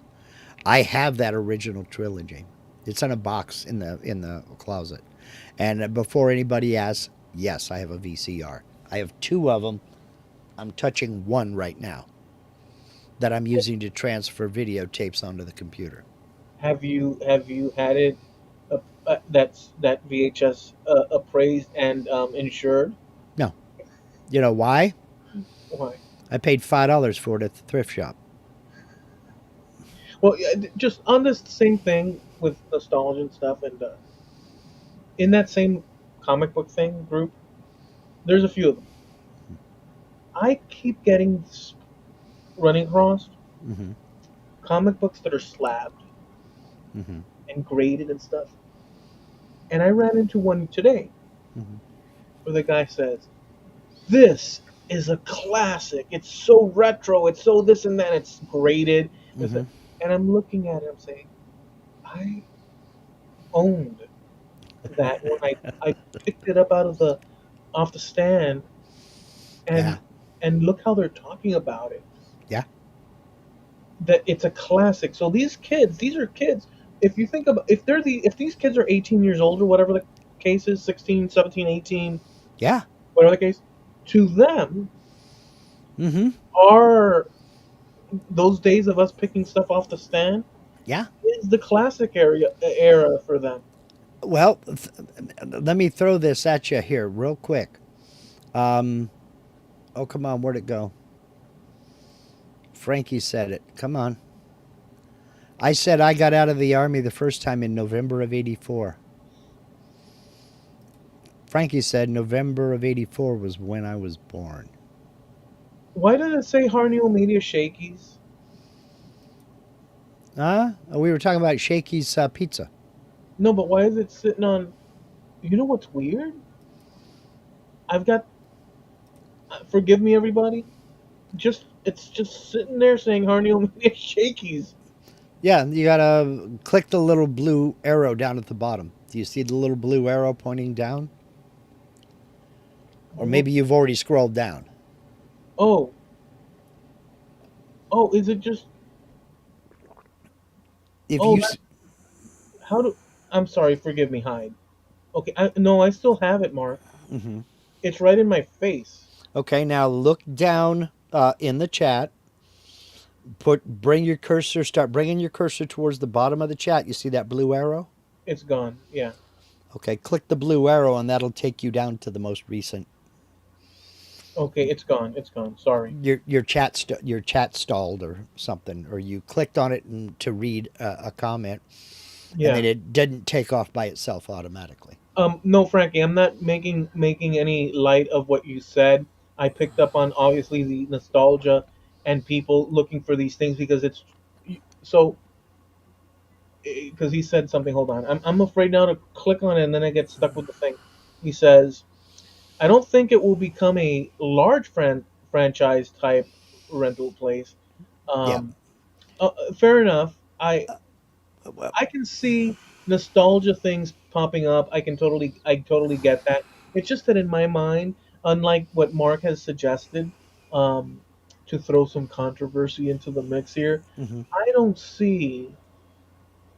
I'll say it like this: it's so danged convenient to just click on the darn movie and you're watching it. It's like it's gotten to the point like this: any song that I want to hear, I just go to YouTube and play the song, and I'm done with it.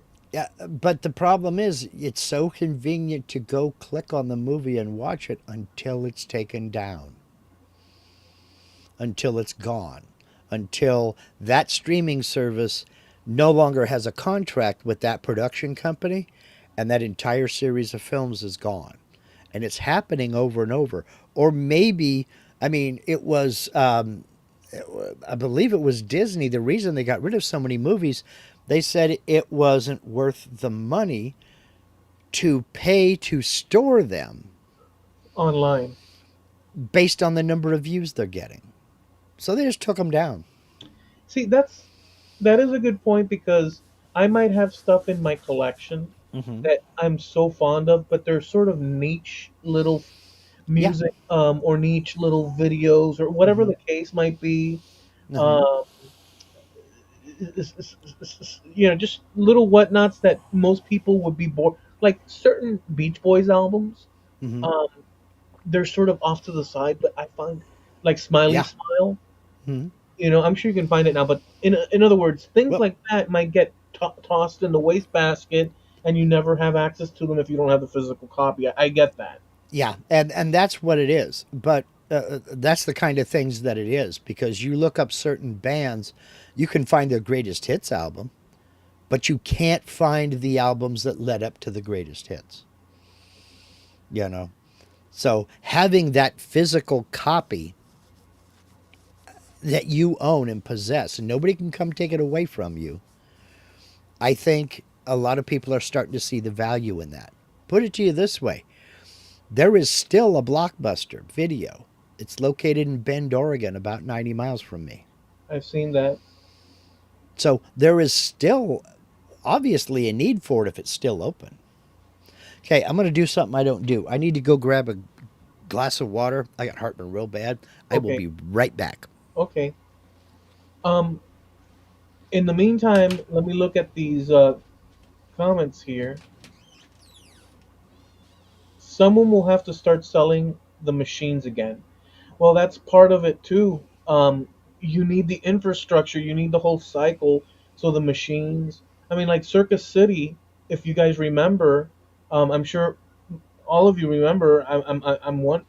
I could imagine that Circus City was a place to go. Walmart was too, and all the typical places. But Circuit City was one of those places that you could go and get your VHS, you know, recorders and players and such. So Steve brought up a good question about Hmm. someone will have to start selling the machines again if you I want agree. that cycle to occur. Then Frankie said, "I don't think it will become a large franchise type rental place." I think he had I said that agree. already. Um, I agree. and then I'm a Ninja Turtles nerd. I happen to have most of the VHS tapes, cartoons, and movies still. Yeah. Um, and you know what? You want to know what? we might we might see Frankie in one of those. What are the Antiques Roadshow one day? Like in Yeah. 20 years from now, you'll say, "Yeah, hi, I'm Frankie. I'm a woodworker. I'm a maker, and I just had these. When did you get these, sir? I've been holding on to these for decades.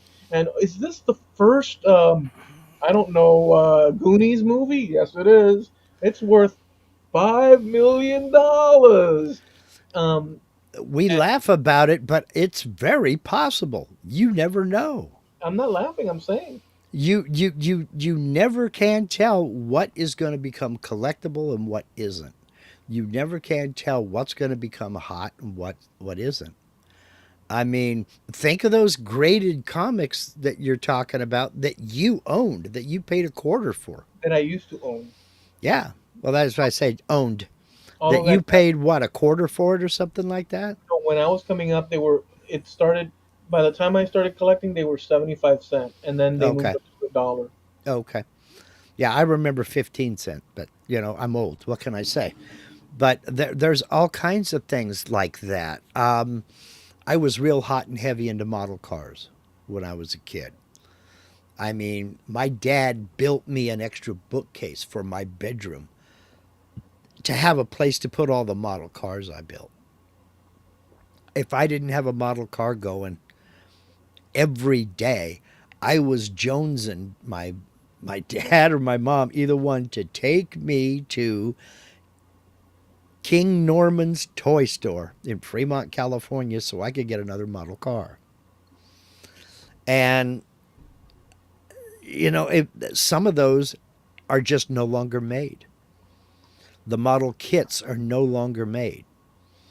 You can go to like Hobby Lobby or something like that. They got an itty bitty model car section, maybe 7 models. You go to Michael's, they got like 9. You know, there just aren't places that sell a lot of these kits. You go online and you can find some of them. But the big makers like Monogram and Revell and AMT just are not represented in the toy stores anymore. And they're just not there. So you never know what's going to take off. I mean, it may be this particular model of a 56 Chevy, they only made 7,000 of them. And I happen to have that in my garage. Yeah, it's worth some money now. You never know. I used to love bookstores a lot, Hmm. Same uh, here. but unlike Steve, and I think yourself, that like fiction. Um, I think I've told you before. I used to have trouble, or I just couldn't get into it because I imagined man, now I have to imagine what they mean by this doohickey. Plus, I have to imagine this, and even though you would think, oh well, why wouldn't you have the imagination to do that? I felt that the grounding, I needed biographies, Hmm. for my taste, Yeah. or And there's nothing wrong with that. everybody has different tastes, like Sure. it depends. But but what I'm getting at is that the bookstores were places to, even if it was like because I used to get into like shaman Hmm. practices and stuff, and I would buy books on that. So if it's stuff like that, like where you're exploring a certain little thing, I would buy it. But the reason I was mentioning it in light of all this, because I thought one time I I wanted to learn. Okay, I ran into a book, or into a book in the bookstore that was the history of the world. It was like this thick. Yeah. So all of And history is in that book. Yeah. Okay. yeah, what was by Penguin, Yeah. and they're giving you the lowdown. I mean, it was a serious book, Hmm. and I bought it. I said, yeah, because this I'm gonna know the history of the world with it. And I remember being so freaking bored the way the writer was writing it, Yeah. or the way for me Yeah. at that age, at that time, even though I wanted to. I, Have you ever forced yourself to read a book and you're like, man, yes. why does this person suck so much? Have you ever had Yes. it? Yes. Yes. Yeah. That almost to the point you go, dude. You got any pictures? Because this is friggin' boring. Yeah. That's what happened to me with the history of the world. I was like, because he or she started with like just vacuous freaking cloud formation, like all that kind of stuff. And I was like, I know I gotta keep going, but I have to get through this freaking like Yeah. stardust freaking whatever to get to some sort of concrete thing. Space dust. And so I remember having that book and trying my darndest.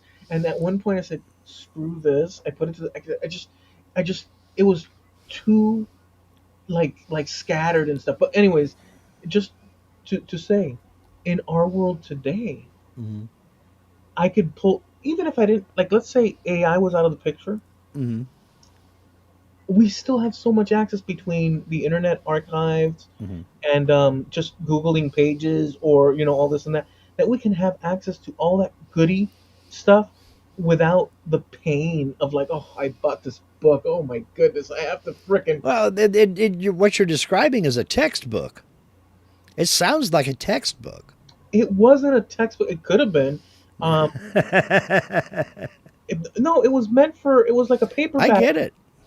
but it was like, screw that. And I bought it and I felt like I had to read it because I bought it. Yeah. But it's like I could, so that's one that went by the wayside. Hmm. It was very, and then at one time I bought A Midsummer Night's Dream. Hmm. I said, you know what, I want to read this because it's Shakespeare and I'm going to get into it. Except the problem was that the one I made a lot of little mistakes like that, because you're young, you're exploring.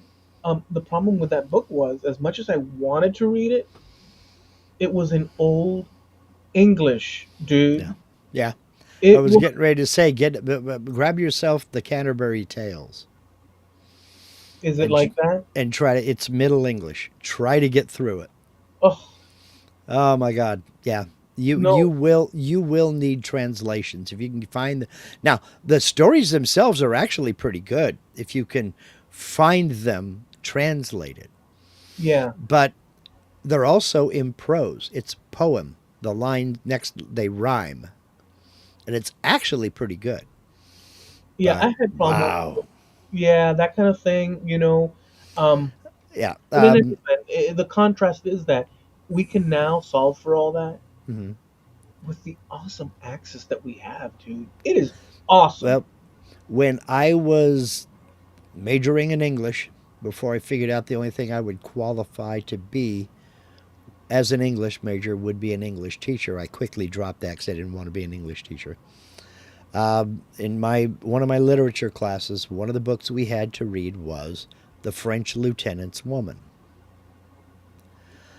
Words, and I told my professor this, words cannot express how much I hated that book.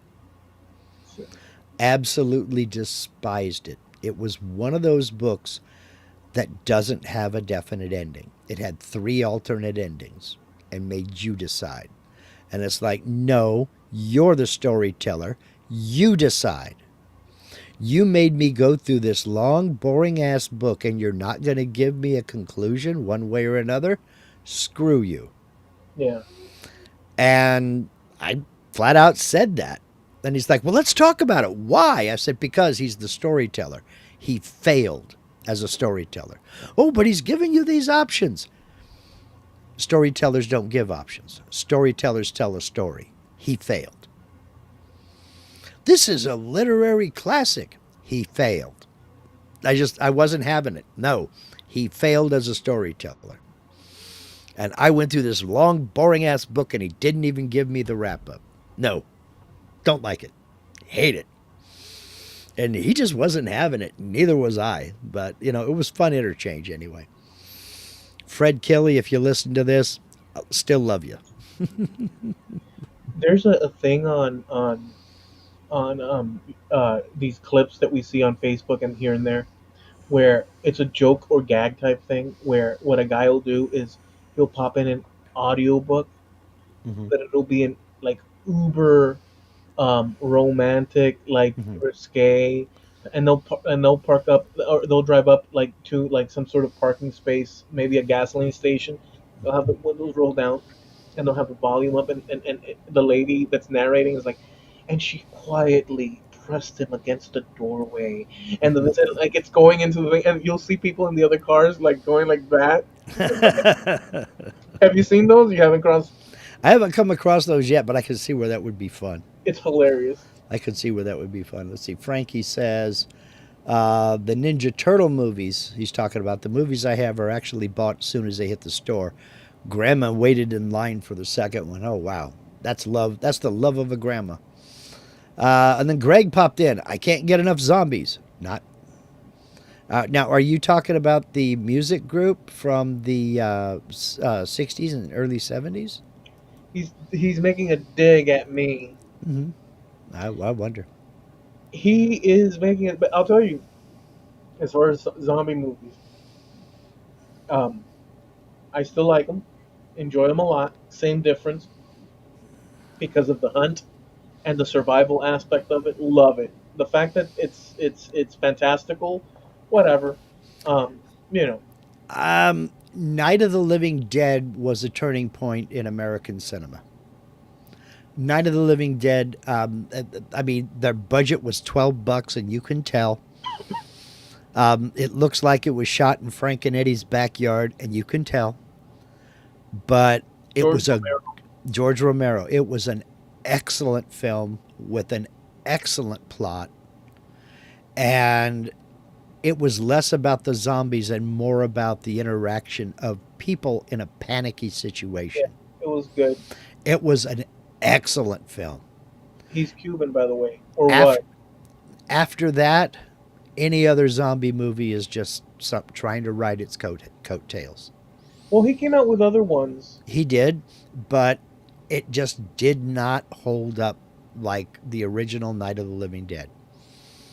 I I don't like. care how old or how young you are, you put that movie on, folks are riveted. It's a good movie. I like the one that they made in the 2000s. Um, that was really good because it had all the elements, and I think it was Day of the Dead or something. It was a remake of the '80s movie Day of the Dead. Dawn of the Oh, Dead, or was it what's that? Dawn of the Dead? Was Dawn it? of the Dead. Dawn of the Okay. Dead. And what it was a lady drives home after work, and she's a nurse. She gets into her bed. Her husband's there. In the morning, one of the little neighbor kid girls is in the hallway, bites the husband, and the husband turns, and then she locks herself in the bathroom. He breaks through. She jumps out the window, which is a small window, falls on the ground. She's stunned. The husband makes his way as a zombie around the house. She gets in the door. She's trying to open the like the tension is, and then she's driving. And when it starts driving, she's driving away because Mhm. everything, the whole cityscape or her whole suburban town is like fires and people chasing and eating each other. But then the camera zooms out so you could see the lay of the land, how that is, bird's Mhm. eye view. and it's mayhem. And so she's driving. A guy tries to take her car, and she drives off the road, hits a tree in like a wooded area, and when she awakens, there's like a an officer there, and he's pointing the gun to speak because he wants to know if she's a real human now, Yeah. or and she's like, he speak. She's traumatized. She says, "Help!" And then so they move into a mall eventually, and so the Okay. That was the one. Okay. I wondered if it was the one in the mall. it's so good, dude. It's Hmm. so well the survival and trapped scenarios and stuff. I like that. And Steve nailed it right here, and maybe I might look at that, the one you're talking about. Steve says that's because most became more about the zombies and gore and less about the people and survival. And Yeah. I will agree with that 100%. Yeah, yeah, I agree with that too. It became more about the gore instead of the tension behind the Hmm. And action. that's where Night of the Living Dead stands out and reigns supreme in my mind because while it did have the zombie aspect, it was more about the people trapped in the house than it was about the zombies. And you know what's good about that is that when they're in the house and it's black and white, that he turns on the radio and you have that old 60s radio transmission. It gives it even more creepiness Hmm. Yeah. because you have that scene and you're hearing the radio. You know they're isolated. Hmm. It's it was well done. It was, and I think it was almost like a student movie Hmm. or his first movie. I don't know. Night of the Living Dead was his first movie. It was extremely low budget. Yeah, A lot of nepotism and a lot of friends supplied a lot of things to that movie but it was for good. free. But yeah, you got Greg. The World's End movie was a funny zombie film. Greg likes a zombie film. I saw it. I think he's talking about that British one. Is it the British one, Greg? Let's see. The That one is funny. World End. The World's End. If you haven't seen the movie, don't watch the trailer. Just go watch the movie. Oh, okay. Yes, that's the British. Simon Pegg, Nick Frost, Paddy Considine, Martin Freeman, Rosamund Pike, Eddie Marsan. That was a funny movie, dude. That really was. So, Snow Crusher said yes, very similar to Hitchcock. To a Hitchcock. Yeah, yeah, absolutely. Some of Hitchcock's premises were kind of dumb. You know, Psycho was a classic. I don't care how old or how young you are, you will be riveted by Psycho. The Birds, meh. It I was wasn't too okay. impressed. Yeah, it was okay. It was You know, just meh. rear rear view Rear window. Window, yes. That was good. Vertigo was good. And you know what? Vertical was okay for me, but you know which one was Rope, an older one of theirs. Oh, that was I don't good. know. I don't know. Oh, they make a party. Hmm. Two gentlemen hold a party in some lofty penthouse. Hmm. But here's the thing: they are sickos, Hmm. like almost every Hitchcock movie, and they murdered someone. And here's the trick: they said, "We're gonna pull off the greatest thing ever." And the one guy is a little bit more scared than the other, but he's with it. They keep the body in this furniture, and they're gonna have a party, and they're gonna know that as the party is going on, they have this body in the whatnot, and that's the whole thing that they're. However, enter. What was this guy with the voice? The same with rear window. Jimmy The Stewart. Jimmy Stewart enters the picture as a detective in this, Hmm. and oh, it gets good, dude. He starts breaking stuff down. It gets good. It gets I'll have to check it out. I oh, like. he starts to notice things and start to inquire, and they start getting. It's freaking good. I like Jimmy Stewart. I like Jimmy Stewart. There was an old TV show called Alfred Hitchcock Presents, I remember that. and it was a bunch of short vignette type films. And the only one that I can remember was, and I only remember bits and pieces of it. A man was found dead, and I don't remember who he was. to this old lady. But he died of blunt force trauma. He was basically beaten to death. And they could not find a murder weapon. At the end, she has invited all of the officers and detectives to come sit down to dinner. And they're all feasting on this roast leg of lamb that had been frozen earlier, but now it's been cooked. Oh, that's screwed up. So they're sitting there eating the murder weapon. And one of the detectives is going, I know it's got to be here. This murder weapon, it's got to be right under our nose. And she's like, more mint jelly, officer? You know. That's the only one that I remember. That is crazy stuff, dude. Yeah. Yeah. Yeah. Good stuff. I mean, the psychological thriller aspect I liked. I liked a lot. Me too. I wasn't much for the blood, gore, and guts kind of a thing. You know. Yeah, that part's not. It's the suspense part within Mm-hmm. it, Yeah. the tension part. Mm-hmm. Um. Well, we better think about wrapping it up. Oh, excuse me. All right. We've gone over 2 hours. Have we? Yes. Okay.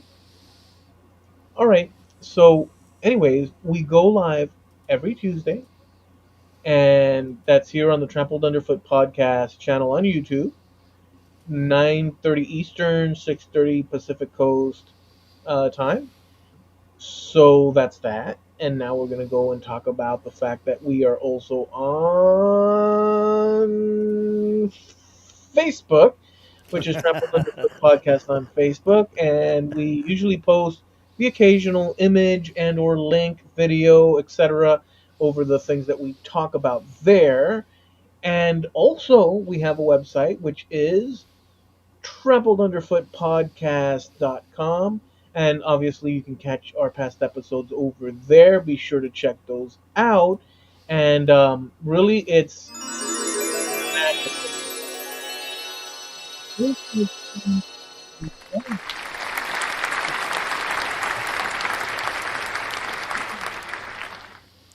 We're not done yet. Harnell Media. I was waiting for you to say we're also sponsored by. Oh, you didn't hear me when because of the clap? No. Yep. That muted your microphone. Oh, so when it claps, it mutes our thing? It muted yours. Okay. We're also sponsored by. Harneil Media. Harneil Media. You see him out there. He's our friend. He's our neighbor. Look, if you're even thinking about a website, there's only one person I'm going to recommend to you, and that's our friend Steve over at Harneil Media. If you're looking to create a web store, you want to offer your products, your services to the public at large without a bunch of commissions or listing fees, or seeing your competition advertised on the same stinking page, I'm talking about you, Etsy, head on over to harneilmedia.com. Now, you're going to find a link to harneilmedia.com in every live stream and every video on this channel. It's that way for a reason. Go to harneilmedia.com. That's HARNEAL media.com. Sponsor of TrampledUnderfootPodcast.com. All right. That's awesome. Well, we warned you in the beginning we were going to do this, and you just were a glutton for punishment, weren't y'all? Weren't ya? Oh, Mm-hmm. yeah. And guess what? We'll be here again next week. But in the meantime, do the things that you enjoy. We really wish you all a happy week, an enjoyable week, doing the things that you truly love and want to experience. Whatever floats your. What would the floating actual thing be? That floats Boat, your. boat, Whatever floats your boat. whatever Do spins your tail rotor. I mean, do one more. Is there another one? whatever makes you meatloaf. Whatever those things are that do that to you, as Mark has said, do so as long as they're safe and it Mm-hmm. doesn't require some sort of like I don't know stuntman, evil Mm-hmm. Knievel. So, unless you're into that, do that too. Who am Do I to? what you do what you feel. Keep both feet on the wheel. Don't have to go home, but you can't stay here. That's right. We're out of here. So till next time, guys. Bye.